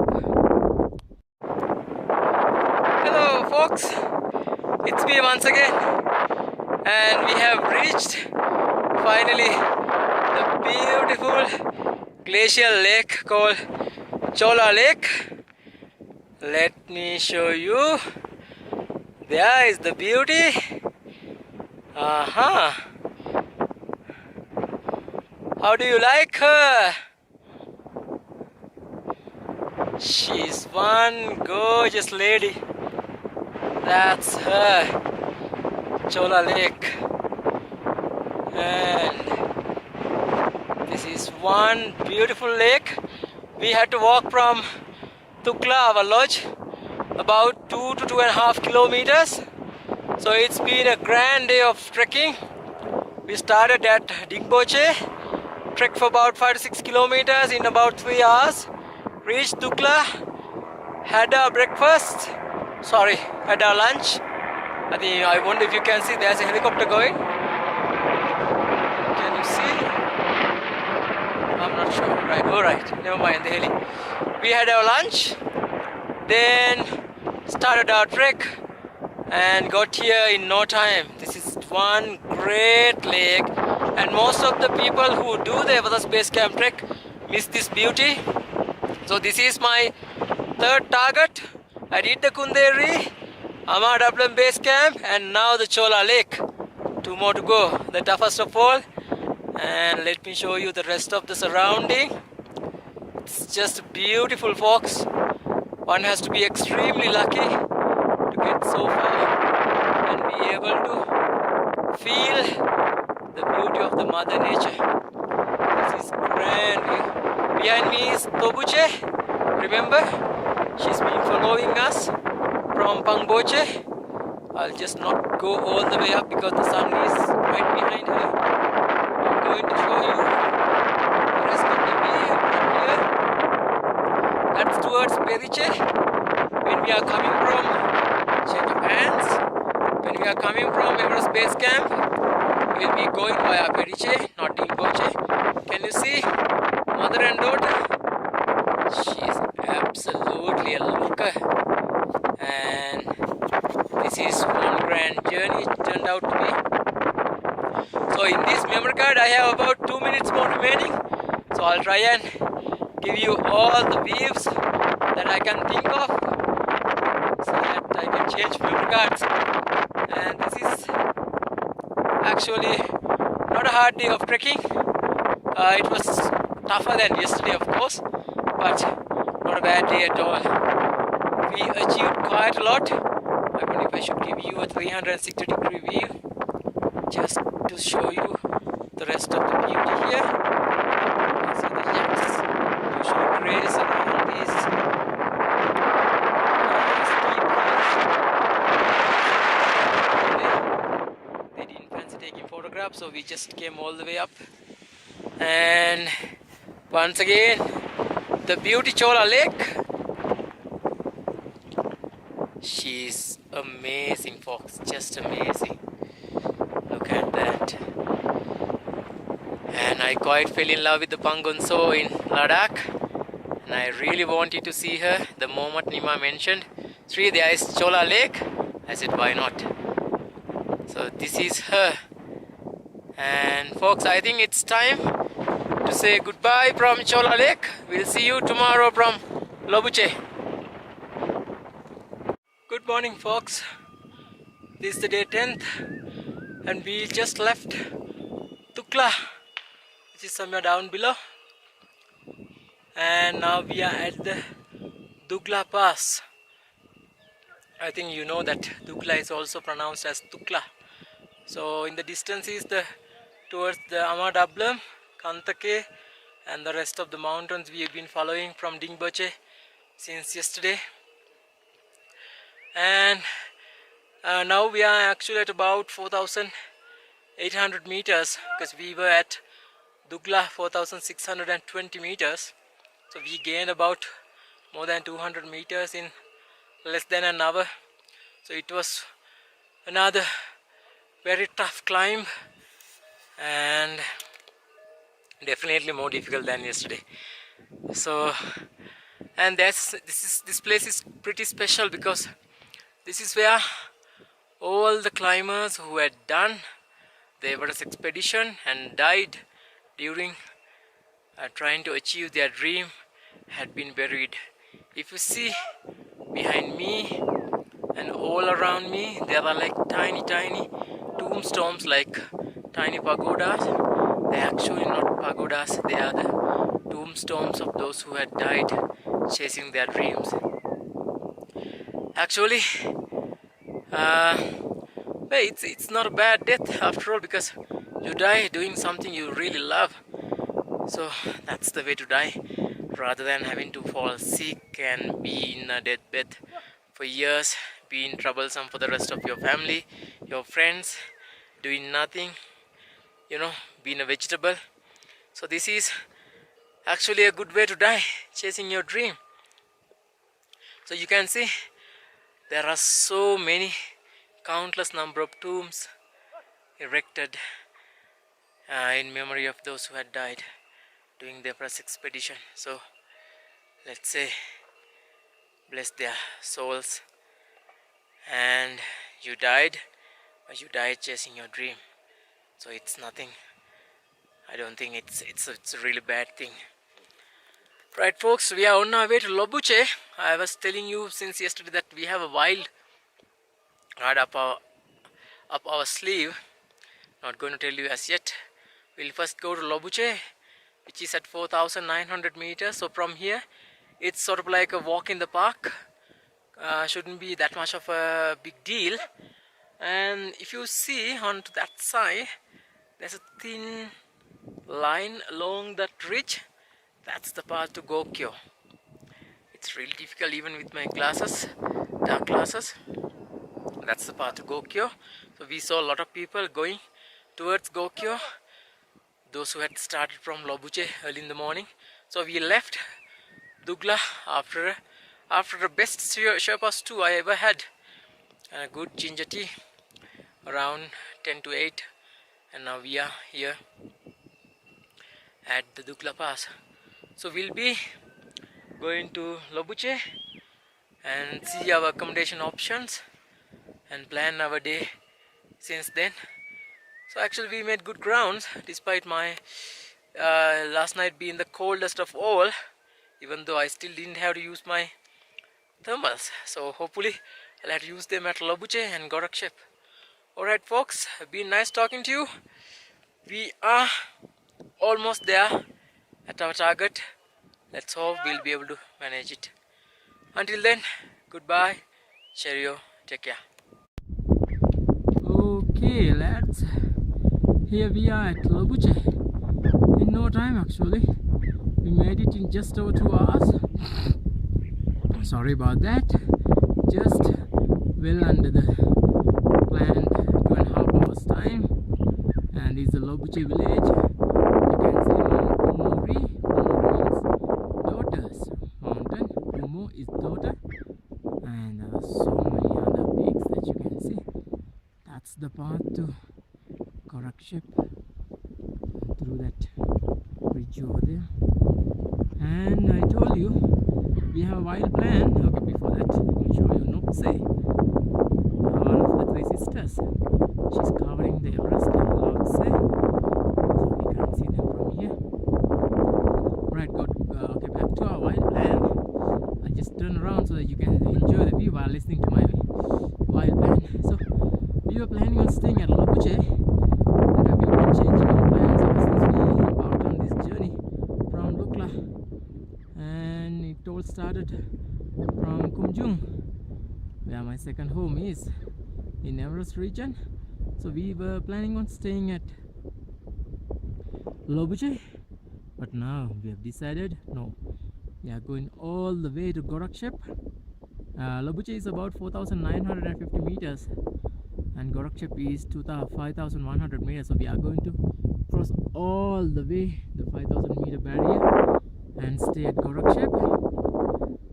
And today's weather is absolutely breathtaking and clear, crystal clear, so we'll be trying to climb Kalapatra in the afternoon towards the early evening so that we'll get that golden sun rays falling on the tallest lady in the world, Mount Everest, Radha Sagarmatha.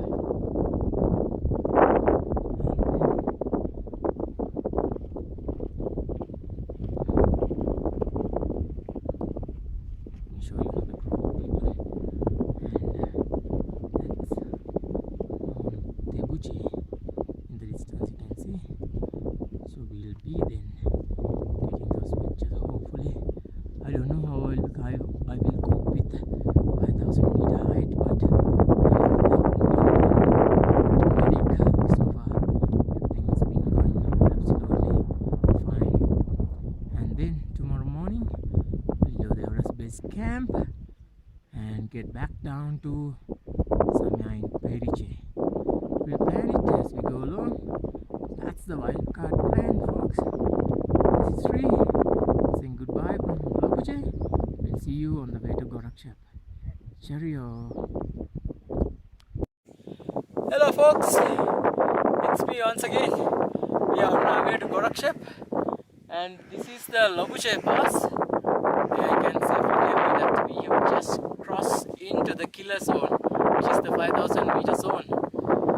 So far we've been going for the last 3.5 hours. We left Lobuche Tukla around 7:50. We came to Lobuche, we crossed Lobuche. Now we are all the way up here at Lobuche Pass. You see in the distance lots of mountains including Tengboche, Karteka, and unfortunately we can't see the Amadabdam, which is sort of hidden.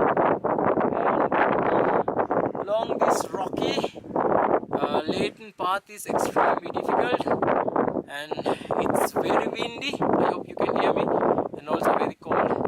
Just imagine this is like a kilo zone, 5,000 meter mark. And behind me, slowly Nima, turn to this side.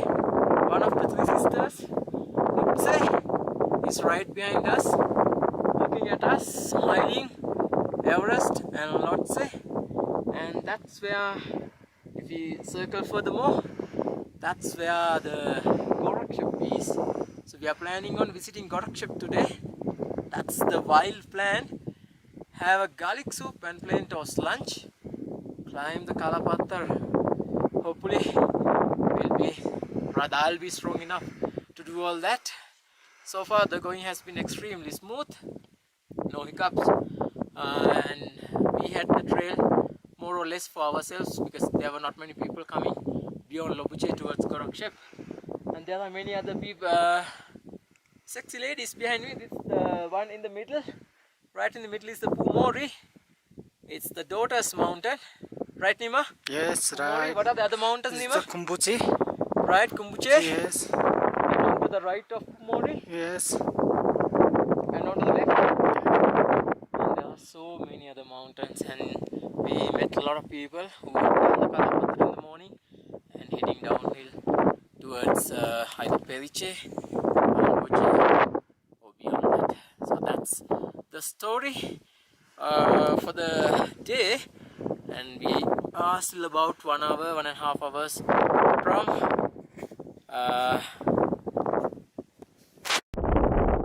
okay, peaks. I think we reached the compilation. And now we are about half an hour to 45 minutes away from Gorakshep. And this is the path we came. Oh my god, I just can't believe that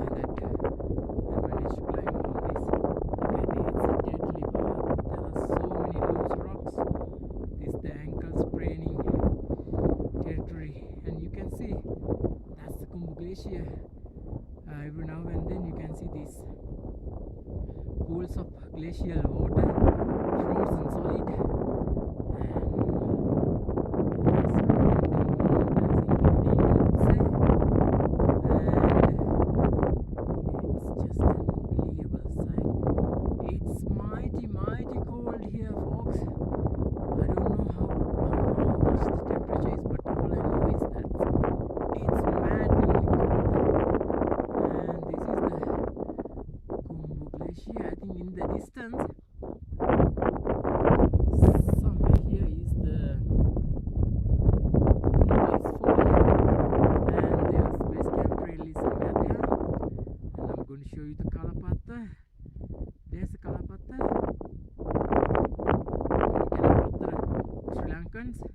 that's the Black Mountain top ridge there. So we are planning on climbing it this evening. Hopefully my poor legs will be up to it.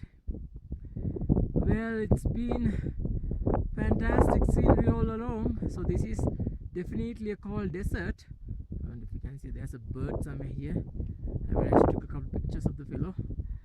And this is absolutely a cold desert, pretty much like Ladakh territory, but in an extreme nature. And I just can't begin to explain how I feel. It's been terrific going. As we speak, I can see people coming down from Kalapatha. Those who are going in the morning. Those who are lazy to get up around 4 o'clock for the morning sunrise. Alright, once again, Namche, leading the Everest and Namche. This is this. Somewhere beyond this ridge in the ravine, I guess. Hopefully we'll get there, and my garlic soup Bento's lunch is waiting. Alright folks, see you later. Cheerio. Hello folks, finally we are at Gorakshep. That's the Pumuri you can see, and below that the black hill is the Kalapatthar. But we are trying to climb this afternoon for the beautiful golden sun rays while the sun is setting on Everest. In fact, we can see the top of the tallest girl in the world. Down there you see is the Gorakshep. I wonder if you can see. Oh, there you go. That's the Gorakshep. You can see there are already a lot of people climbing up the Kalapatthar. And that's towards the Panguche Fall. And that's where we go to the Everest Base Camp. Just a change of hand towards my arms and legs feel so cold in there. Alright, this is important. Can you see the top of the world? Alright, if you can't, let me show you. Right here. That's the top of the world. That's the Mount Everest. Check that. Once again. Yes, it's her. That's Mount Everest, top of the world. And next to her is the Namche, the other mountains. And there are so many other mountains. This is just amazing.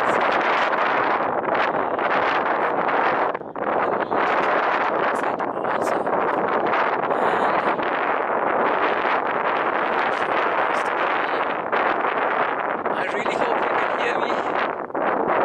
This is the rest of the glacier. It goes all the way towards the Namche, right in this glacial river. And you can see the mountains into the distance. Oh my god, this is just unbelievable, folks.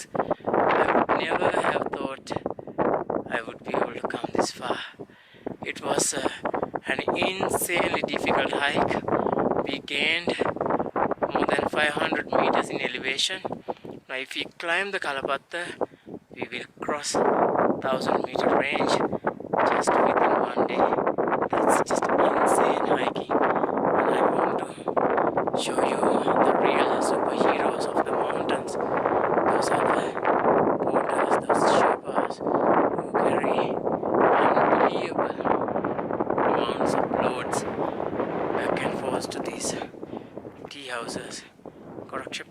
furthest from Lukla, and you can see there are some of them coming. It's just unbelievable, and I have so much respect for them. Oh my god, it's just unbelievable. That's their life, and guess what, they earn less than $15 a day. Oh my god, I don't envy their job. Alright folks, looking back at Kalapatta, Pumuri and Gorakshep, my guide Nima went ahead, said look Sri, we'll have a tough time looking for a room, so I'll go ahead, you take your videos, take your photographs and meet me down there. Alright folks, it's been grand all this time, and I'll see you down there.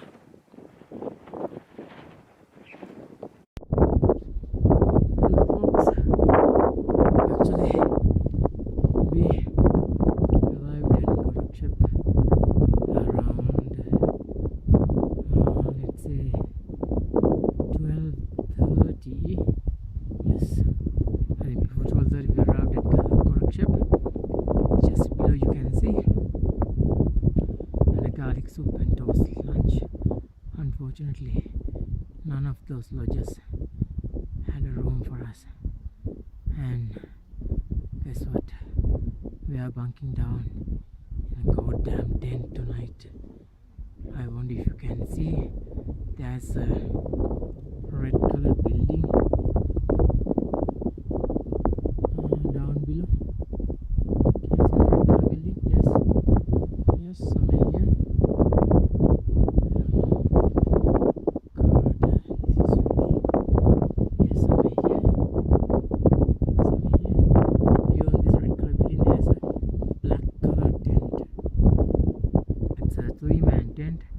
So Nima and I have to sleep at the tent tonight. Oh my god, I just can't believe this.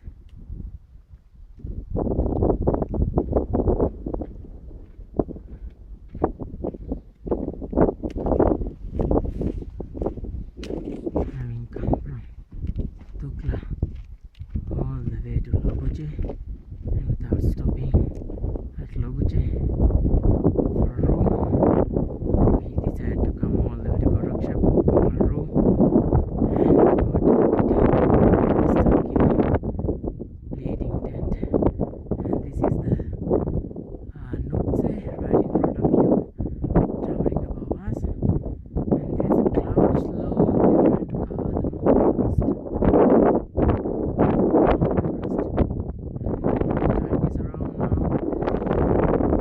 2:20 p.m. Slowly gathering, but we thought we'll just give it a go because we never know tomorrow's weather. And anyway, staying 2 nights at Gorakshep in a tent, it's not very good a feeling for us. So tomorrow morning we'll be doing the base camp and then heading towards Panguche is our target. Let's see if we can make it. And yeah, a hot shower will be very welcoming. This is the Kalapathar mountain. As you can see, there's quite a lot to go, and I'll just get going because Nima is already about 100 meters ahead with me. Take more videos from there. Good morning, ladies and gentlemen. This is the day 11th of my Everest Base Camp trek, and today is the day where my dream is going to come true. And you can see it's about 6:45 in the morning, extremely cold. My fingers are, I don't feel them anymore, but I thought you deserve this bit of video. And we are on our way to Everest Base Camp. Been walking for the last 45 minutes and we are almost there. You can see the sun is slowly coming up, and this is the mountains in the foreground where the Everest is hiding behind. You can see the Khumbu glacier all the way That's where the Khumbu ice fall is. That's where the Khumbu ice fall is. A killer zone for most of the hikers, Sherpas as well as professional climbers as well. This is Mount Pumuri. You can see here. Yesterday we went for about 5,450 meters up. Unfortunately, the weather was closing in. There was nothing much to see. It was all gloomy, dark and misty. So we decided to call it a day and head home. And if you were wondering whether we slept in a tent or not, well, I'm happy to announce we slept in a nice cozy room, because two of the people who had booked one room had fallen sick with AMS. So that room was vacant, and the owner, lodge owner, who's known to Nima, was kind enough to hold the key for us when we left Kalapatta to the lodge. So it was the good piece of news.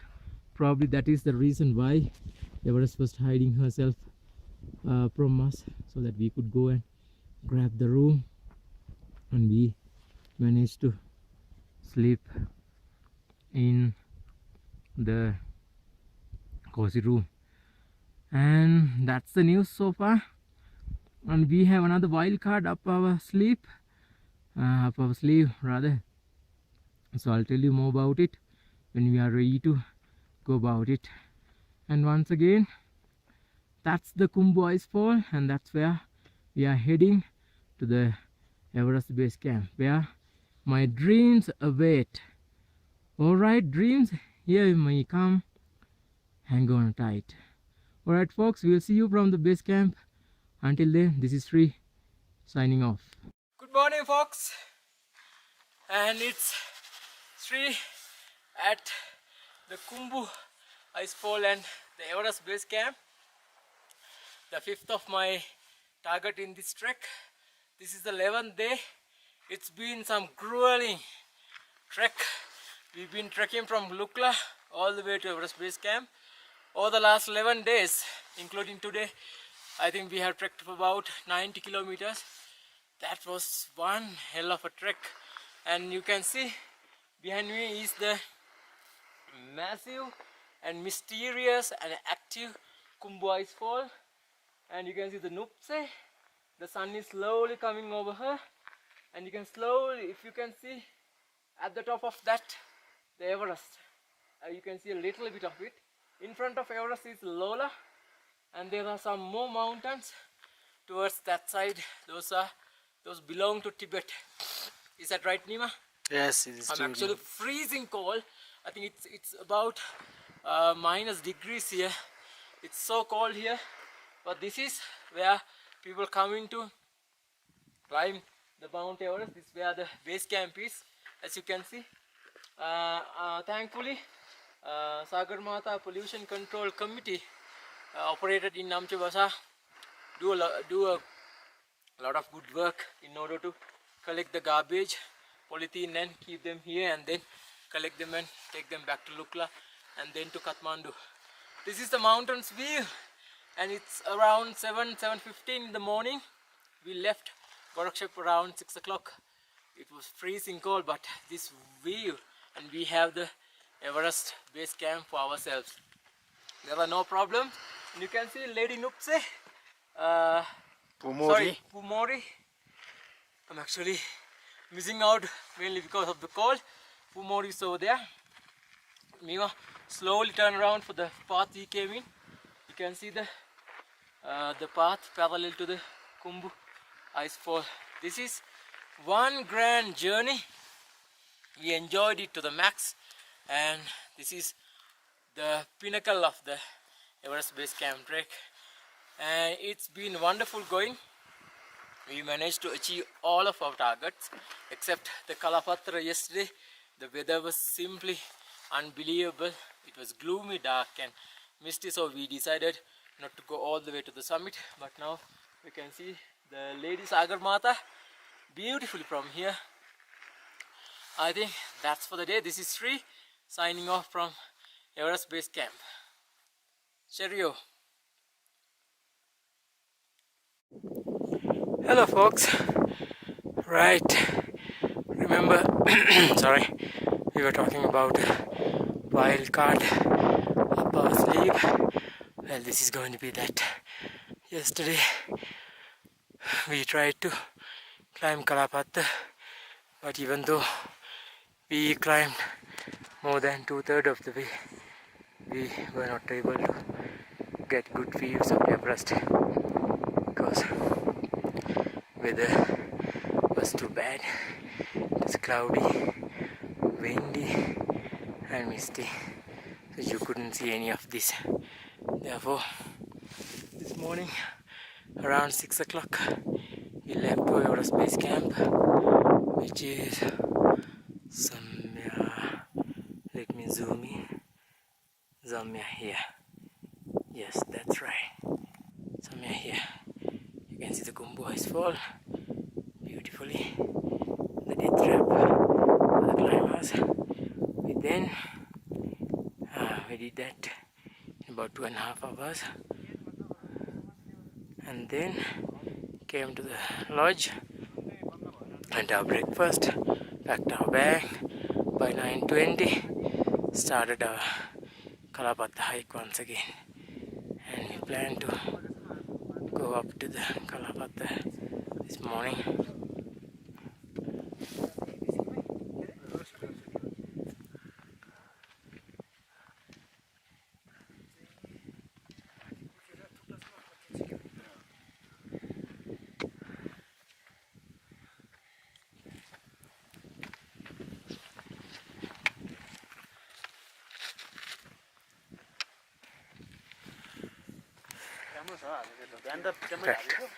We are planning on going all the way to Panguche today. That's a long way away, but hopefully we'll be able to make it before the evening. This is the Mount Everest, the Sagar Mata. That's a beautiful view. To the right is Namche, one of the three sisters, and the Lhotse we can't see from here. And down below is the Kumbu Glacier. Here are the rest of the mountains, and we can also see Abeywickrema in the distance. Let me zoom in. That Point Peak in the background is Abeywickrema, and you can see Gorakshep where we stayed last night. We actually had a comfy night, thanks to those people who fell sick due to AMS. Okay, it was freezing cold at base camp, but we had to make it so that we could come and enjoy these beautiful views of Earth from Kalapatta. Alright, I think it's time for us to get going. We'll hopefully see you from the summit, and we need to make a move real fast if we are to make it to Panguche today. Alright folks, once again there's Everest and Namche. Okay, keep for the time being. See you from the summit of Kalapatta. Alright folks, how are you all doing? And guess what? We are actually about almost at the summit of Kalapatta, but guess what? We didn't even today want to go to the summit for two reasons. Number one, the summit is crawling with more people. That's one reason we went early in the morning to the base camp. It was so quiet, so peaceful. We had the base camp for ourselves, and also the Kalapatta summit. Not many people know it doesn't offer the best of the views as you know, as the suggestion goes. So I have with me my faithful guide Nima. Hello. Hello Nima. Hello, hey, namaste. Right, okay. Yes. So he knows Yes. where the best view is So Nima says, at the summit of Kalapatta, you don't get the best of the views. And I tend to agree with him. And this is my 5th target. Remember yesterday we tried to come to Kalapatta. Unfortunately, the view was blocked. Right, Nima? Yes. Yesterday evening it was yes, not so good. Bad weather. Right, Nima? Yes. Will you start explaining these mountains? Okay. Just now I explained for the mountain name. This is called Pumuri. Pumuri? Yes, the Pumo is for our Sherpa language for daughter. Ri is mountain. All right. Yes. So it's the daughter's mountain. Daughter mountain. And then this you see that this mountain. Yeah. It's called Lingtring. Lintring. Yes, Lingtring. And then you see the another mountain is called Kumbuche. All right. Yes, there's the Kumbu glacier. It start from the Kumbuche. And then do you see That's the interesting big, point. Yes, big mountain. The behind for the Kumbuche is called Chiangri. It is Tibet mountain. Okay, not belong Yes. to Yes, Nepal. not belong from Nepal. And then you see there's a one there just blue ice fall. It's a big ice fall. But before the long year before, there's also one just pass. Some Tibetan people has come from this way from Nepal. Yes, Very you see, interesting. very interesting. All right, point it directly. You just like this. You see that there's just a big big land, okay. right. Okay, Nima is Yes. pointing somewhere here. Yes. Oh my goodness. And then this called Lola. All right, Yes. wait, I'll show you Yes, Lola. is Lola. She's a very pretty lady. Yes, This pretty Lola, lady. right in front And of then Sagar Mata. yes, and then this is Sagar Mata. Yeah, and I was telling Nima, Yeah, this why on earth you would call your own is- mountain somebody is, else's name? The for Tibetan and Sherpa language says Chomo Langmo. Chomolombo. This also one lady god. Ah. Yes. And this the lady god is the right for the big tiger. Yes, and really, but the tiger mouth is the Kumbu ice fall. Oh, I see. Yes, and therefore the Nima, explain about the Kumbu ice fall because Yes. a lot of people say it's the kill zone for most of the yes, climbers. yes. Why Now, is that? But there is a lot of ice fall and a lot of very depays for crepas. And then some people going for the crepas, that time they sleep and then they fall down the crepas and he's died. Oh, right. Yes. Okay, let me also point out Yes. where people have the base camp. Yes. This is where they pitch their tents before Yes, doing yes. the Everest expedition. Yes. And then Nima, they- explain about this lake. How can people see this? this is Pumuri Lake. Ah, Yes. This lake is come from this Pumuri glacier. This is Pumuri Lake. Right. Yeah. If you have seen lots of Everest pictures, Yes. I'm fairly sure you have not seen this lake and Everest Yes, together. yeah, sure. So this is why Nima But yes, comes, yes. Some guide know about this lake, but some guide doesn't this lake. Right, Yes, okay. yeah. It's just not a matter of going to the Yeah, summit of yes, Kalapatta. yes. It's just a matter of finding Yeah. where the best views are. Yeah. So this place is where we are standing about 100 meters below Kalapatta summit. Yes. Is the best of the place. Yes, yes. Okay, Nima, we'll move on from Sagar Mata to the right. Sagarmatha, and then it's called Nupche. One This of the three sisters. Yes. This is really for top of Nupche. Right. And this also very difficult, just technical climb. Yes. All right. And now we don't see Loche. Yeah, the other sister. Loche is just other sister is just behind the Nupche.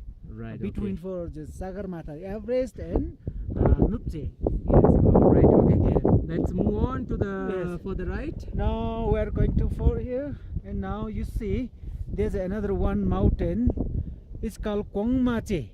All right. That Yes. Kongmache. Yes. Nima is In- pointing is this one. This one and this is Kongma. This both is Kongmache. All right. And behind this ridge there's a one just pass. It's called Kongma Pass. Oh, I Yes. see. And from the Kongmache, behind for Kongmache, you see this is really good, beautiful mountain. It's called Amadablam. Oh, that's my Amadablam. Yes. She's such a pretty, Yes. pretty lady. Yes. And And Nima, then- explain Amadablam name. Ama Dablam. The Ama is mother and Dablam is his backpack. Right. It's like if you have seen those Tibetan people, Yes. they carry their children Yes, yes, on like, their yeah. back Yes, in a sack. yes, yes. So this Amadablam has Yes. a short of peak as well. Yes. So when you look from distance, it looks as if a Tibetan lady Yes. carrying her Her, daughter or son in yeah. her backpack. Sure, yes. All right. And then there you see now another the 2-point mountain. It's called Kanteka. Kanteka. Yes. And Kanteka means Kanteka horse is riding man. Yes. Kang is mountain and Tekal is a horse riding man. Right? Yes. In the there's another mountain. You shape is look like the top of this back horseback, right? Yes. And then another one is Thamsergu. Yes. Next Yes. Kanteka. Yes. Yeah, Next Ivan, let one. me disturb you for a minute. Yeah. And you can now. see a helicopter is It's landing here. on Kalapatta. Yes. And also Nima was telling me yesterday, once some time ago, Nepalese government had one of their cabinet meeting on global warming Yes. here at Kalapatta. But I was telling what a bunch of morons they are adding more carbon emission to this pristine environment. Rather they are destroying it more. So they better have their cabinet meeting somewhere else. And Nima, we'll finish the last of the mountains to the right. It's called Tabuche. Yes. That's the lady we were Yes. following from Yes. Tengboche. And then the middle one is Arkamche. And then last one is called Chola Che. Right. If you Before- remember, yeah, we went to before- Chola Lake Yes, at the yes. base of her. Yes, and then you see the another mountain is Labuche East. Before we see just a 4 or 5% climb just back down for the Labuche. Right, Yes, okay. yes. Well, folks, Mm. that's the comprehensive as it can get from a Sherpa's mouth. And I think that's enough for this video. Hello, folks. I think you heard from the horse's mouth what all these mountains are. So I think Nima has saved me a great deal of trouble, because that's as comprehensive as one can learn about this mountain. Just amazing. So you can see there were so many mountains, and even though these tiny little mountains, they all have their own unique names. And I kept telling Nima right throughout the journey, when you have a beautiful name for Everest, why use it? Why not use it rather? So I hope the Nepali government will think about it. Big fat chance though. But anyway, look at Lady Sagar Mata.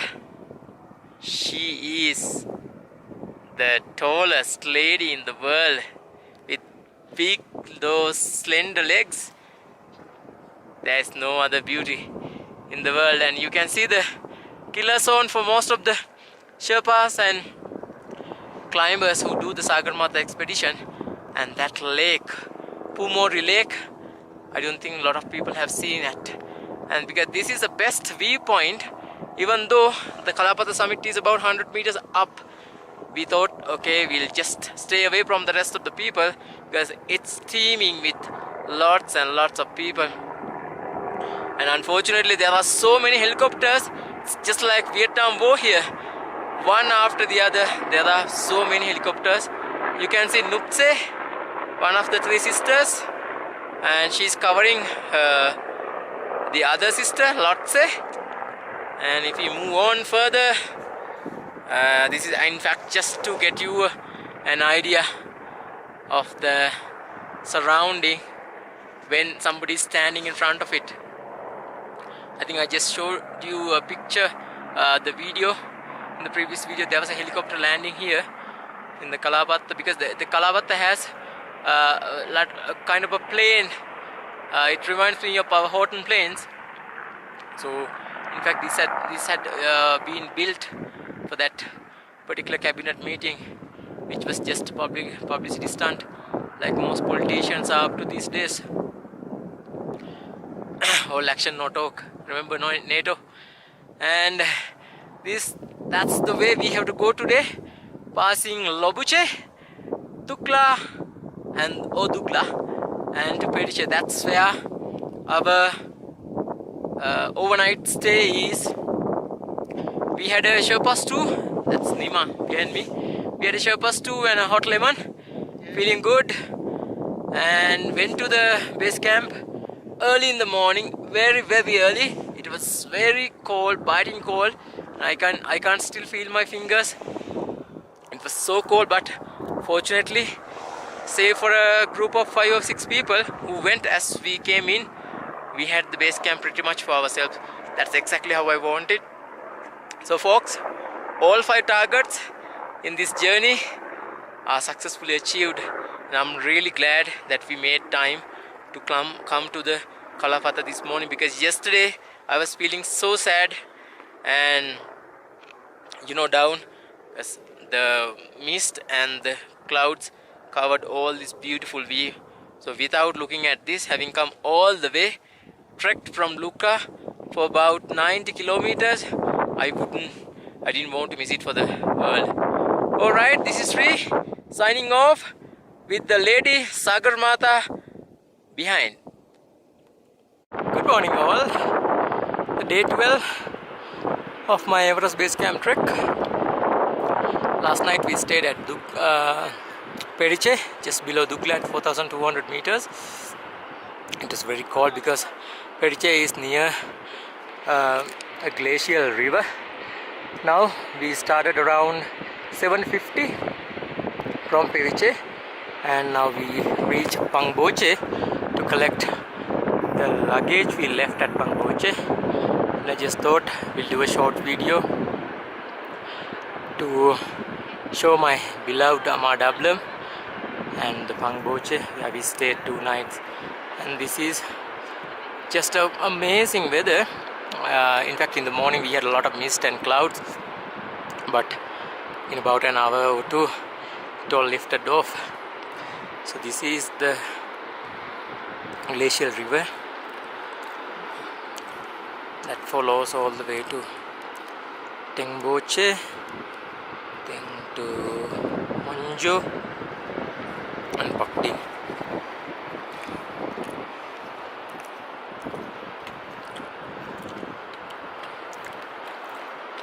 And you can see the Kunderi in the distance, and I think behind this hill to the right on the foreground is Kumjum and Kunde villages.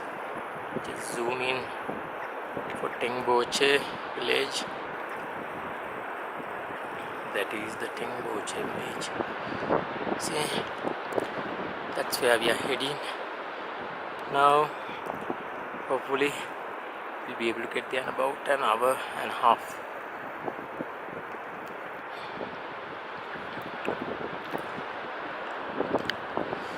Alright, one more look at of my sweetheart Amadablam.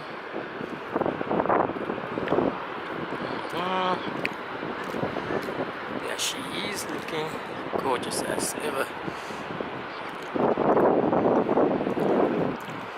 That's the Panguche village down below you. See, that's where it's all started. Hello folks, now we have arrived in Tengboche. It took us a little over 1 hour to get here from Panguche. You can see one of the biggest lodges available in Tengboche. Remember, Tengboche is not a very big town.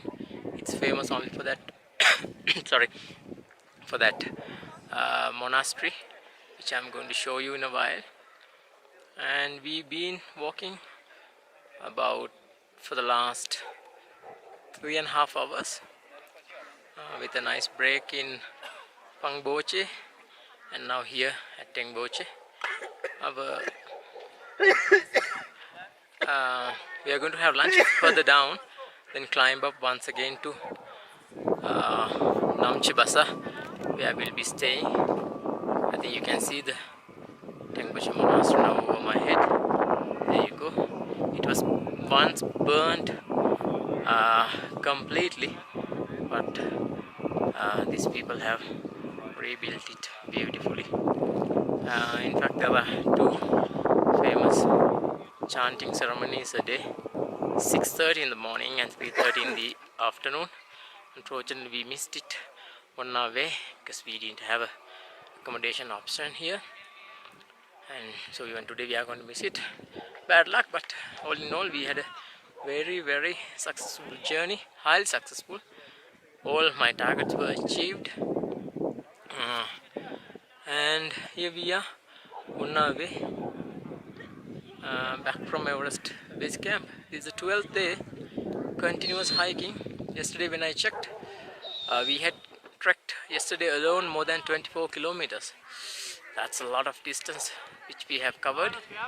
All in all, by yesterday I had trekked, well, of course including Nima, I had trekked 115 plus kilometers.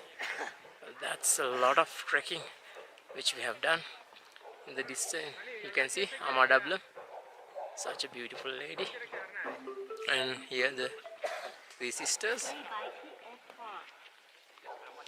Nupse, Mount Everest and Lhotse. And I think nearby lodges is going to play their songs, so I had better finish my reporting from Tengboche. We are going to stay at Namche tonight, tomorrow at Pakding, and after tomorrow at Lukla. Actually, we have 2 days at Lukla, thanks to the day we saved by staying at Tengboche. Alright folks, I think it's time to say goodbye. We'll see you from Namche. Okay lads, we had lunch, and the river pass between Tengboche and Namche. What you are seeing is my Amadablam, and below her that tiny structures, that's where the Tengboche is. That's from where we came from today. It was a grueling trek. You can see it's just amazing. There are people coming in already on their way to Namche. I couldn't help but stop here because the views were fantastic. You can see that's the mountain right at the top. There's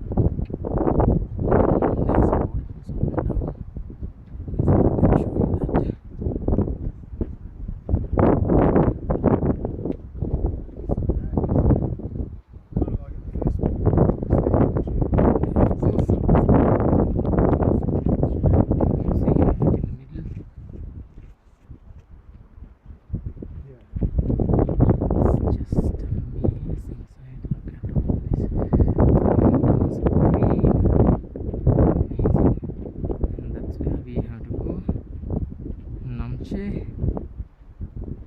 It's been tough going since our lunch break, and I had a heavy lunch of egg and veg fried noodles. I can safely say now all of that has been evaporated after this hard climb.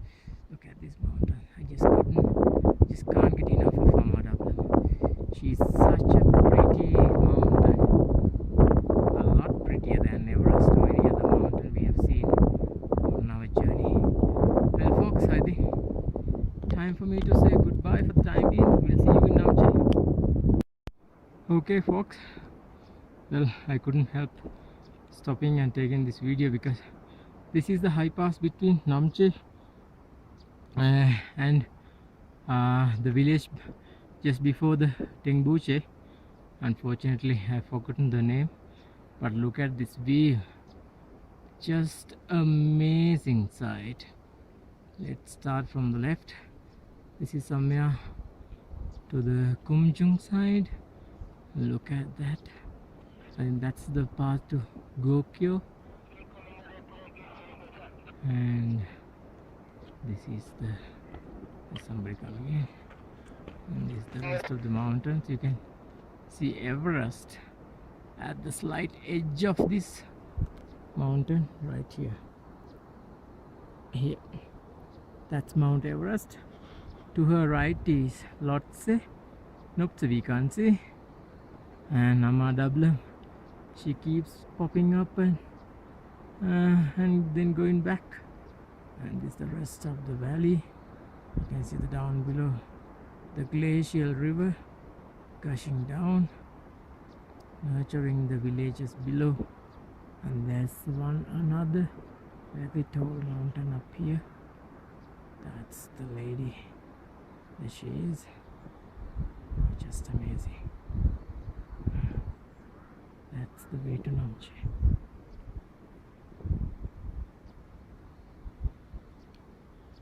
That's the way to Namche. Well, what you can say, I'll just admire this view for a few seconds and get going, because I need to be in Namche soon for my hot show. Just look at this.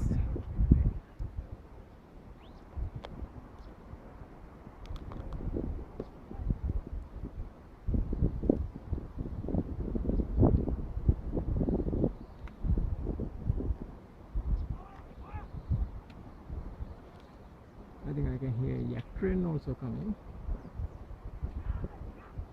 I wonder if I can capture that one also. It will be a sight. Yak Train going across this high pass. Yes, they are coming.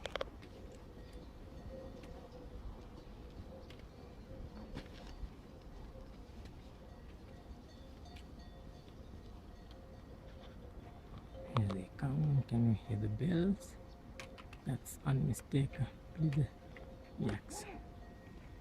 Come on, yaks, come on.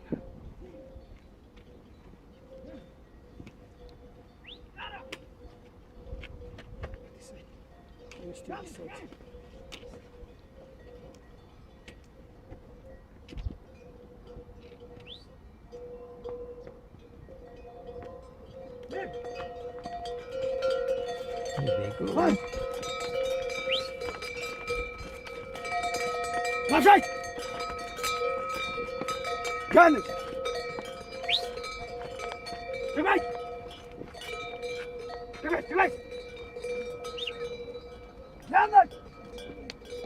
Well, it's no fun for these animals, but they are the lifeline of these mountainous villages. Well folks, I think you enjoyed this view, I think as much as I did. This is just fantastic view, which I hate to leave, but we'll stop it there. Catch you later. Good morning folks, it's the day 14th of our hike from the return journey of Everest Base Camp. And if you're wondering what happened to the day 13, I couldn't actually do a video for two reasons. Number one, we were climbing down from Namche. It was a very steep downhill trek, so we had to concentrate heavily on getting down without breaking our ankles. Number two, I was carrying a sore heel, so it was not easy to stop by and do a video because I was in pain. Also, I was carrying a very bad cold. So yesterday, just to sum it up, we left Namche around 8:45, reached Pakting around 2:45, and this is the last suspension bridge, which is the 8th when you're coming from Everest Base Camp site that you cross when you do this Everest Base Camp trek. So all in all, there are 8 suspension such bridges. The longest and the highest you will find just before Namche, which we crossed yesterday. So today we have 8 kilometers of uphill trek to Lukla, because we were at Pakting 2610 meters. We have to climb up to 2840, and I can see a long mule train is coming, an apt time to start the day with a good video. Sorry about that, I'm still carrying that sore heel and the cold. And we actually plan to stay tomorrow as well in Lukla, because remember we had an extra day saved thanks to our grand trekking. So we had that extra day to compensate. So we are going to explore a bit in and around Lukla, mainly around the airport. I want to capture as many such dangerous landings and takeoffs as possible. So I've got tomorrow to do that. Hopefully weather will hold. So day after tomorrow we'll leave for Kathmandu, and 2 days after tomorrow I'll head home back to Colombo after a very successful journey where I managed to achieve all my goals 100%. Here comes the mules. That's a very long train. My guide Nima is way ahead because I stopped here to do this video for you because there was no video for day 13, and I will have to just wait until these guys pass, then just follow them at a steady rate. As you can see, they are in no hurry to do that. They just take their time slowly because these guys had been carrying a lot of heavy stuff towards Namche, and it's no easy task going uphill for these animals too. And let me see if I can show from this side. Yes, some more people coming.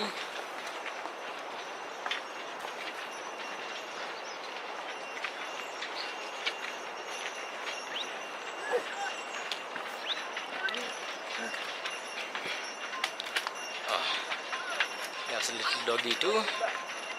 And they keep coming one after the other. Never ending mule train. Alright, there's about 10 or 12 more to go. Probably I'll end this video just after the train, and we'll catch you up there closer to Lukla. And of course you'll have an entire day tomorrow to look around and experience the beauty of Lukla.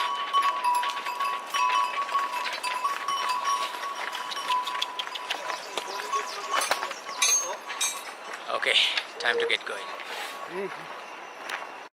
Hello ladies and gentlemen, here we are at the ending point of our successful Everest Base Camp trek.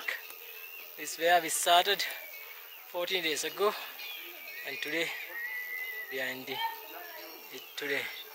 It's just amazing feeling and sense of achievement and a feeling of great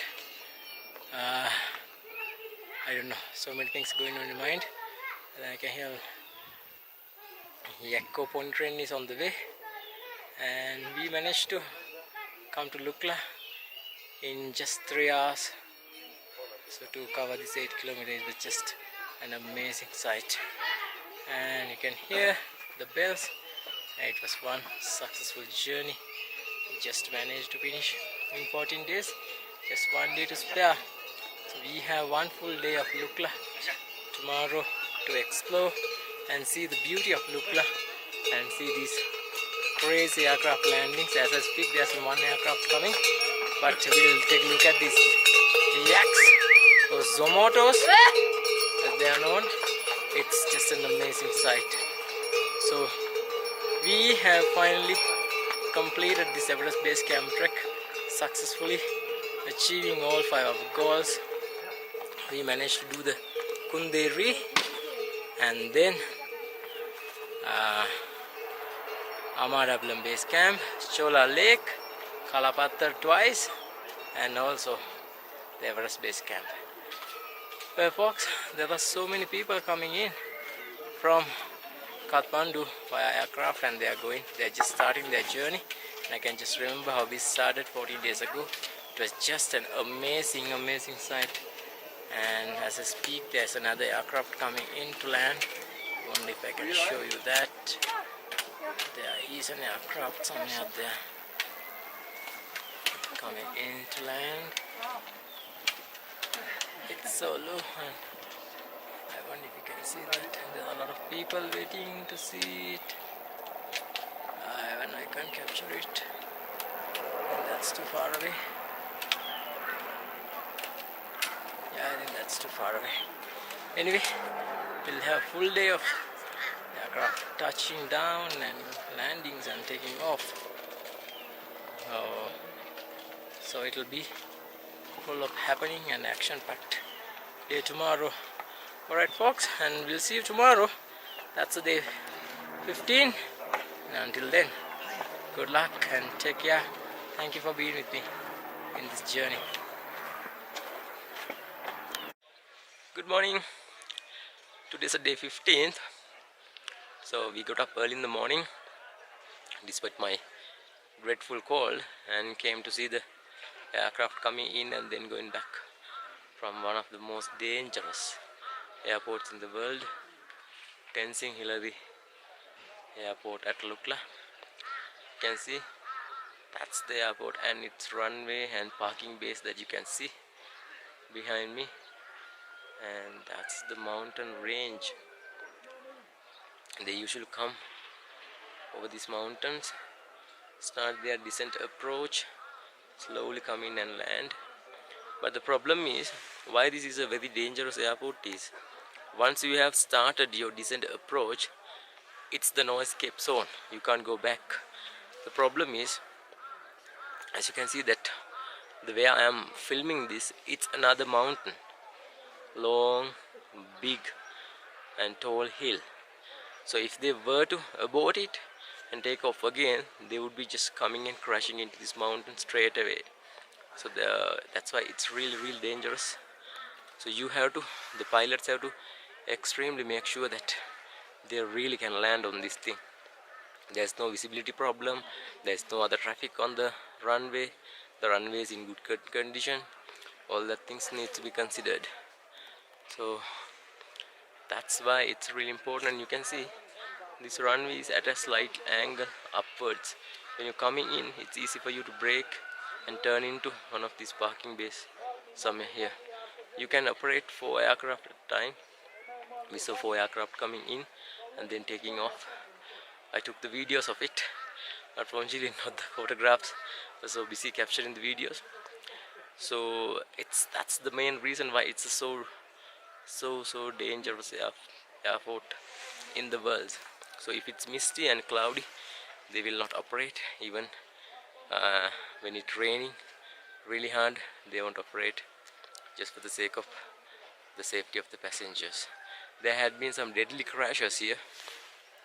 One most recent one, I think a couple of years ago, one aircraft that was coming in to land in the mist, he couldn't quite judge the runway properly, so he crashed into the mountain just as the runway ends, killing all 15 passengers on board. So that's how dangerous this aircraft. But remember, this is the lifeline for the Everest region. Without this airport, it would be an extremely arduous journey for them to bring in supplies, for the people to come in to these Everest expeditions, all these things.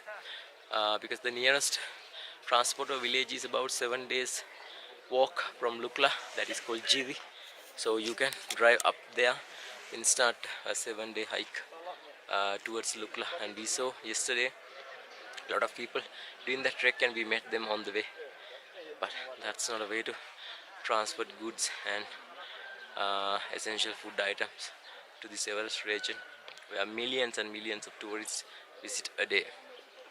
Right, so this is the day 15th and the last, because tomorrow morning we'll be catching one of those tiny Dornier 228 or de Havilland Canada twin otter DH6 aircraft out of here to Kathmandu, where the concrete jungle is awaiting us.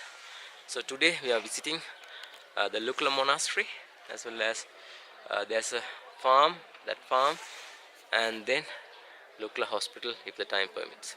Alright folks, we'll catch you more videos, more photographs later. Folks, actually if you are wondering where we have come today, I know you know that we are in Lukla because we had that extra day, so we are making use of that day to explore around Lukla. So early in the morning around 7:30 we came to the airport to see these crazy and dangerous landings and then taking offs to video. We did that about for 1 hour. They went, had a delicious Sherpa stew, breakfast. The potatoes come all the way from my second home in Everest region, Kumjung. Even our guest house is called Kumjung Lodge. So we come to a place called Nabuk, about 2 kilometers from Lukla. You can see it's nice and calm and quiet, unlike the hustle and bustle of Lukla airport. Because I heard the Lukla airport is the second busiest in the whole of Nepal after Kathmandu. So we just took a walk for about 2.5 kilometers along this mountainous path. You can see there's a typical mountain village where other few farmers herd goats and cow, where they get milk and meat, and where they then in turn sell in Lukla. You can see one of the cow sheds. Unfortunately, the cows are roaming in the hills, grazing for the day, and they are also doing a bit of vegetable farming. We saw radish, wheat, cabbage and potatoes, 100% organic, no fertilizers used. It's just an amazing sight, and I'm so glad we had the time to explore around Lukla. We even went to the Lukla hospital, which was very calm and quiet once again, away from the hustle and bustle from the Lukla. And this is the place where the farmers live, who keep the cow. So we are now going back to Lukla for our lunch, and the clouds are coming in sooner than we had planned, of course. So, but still we heard some 30 to 40 aircraft coming in and going back out. That's a lot of aircraft for this tiny Tenzing Hillary Airport in Lukla. Alright folks, then that's the way we have to go.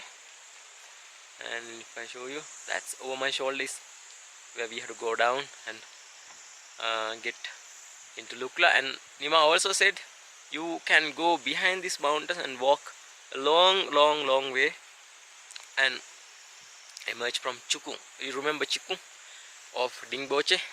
So that will be quite a hike today. Alright, I'm still nursing my cold. Hopefully a little bit of dal bath will do me good. Until then, cheerio.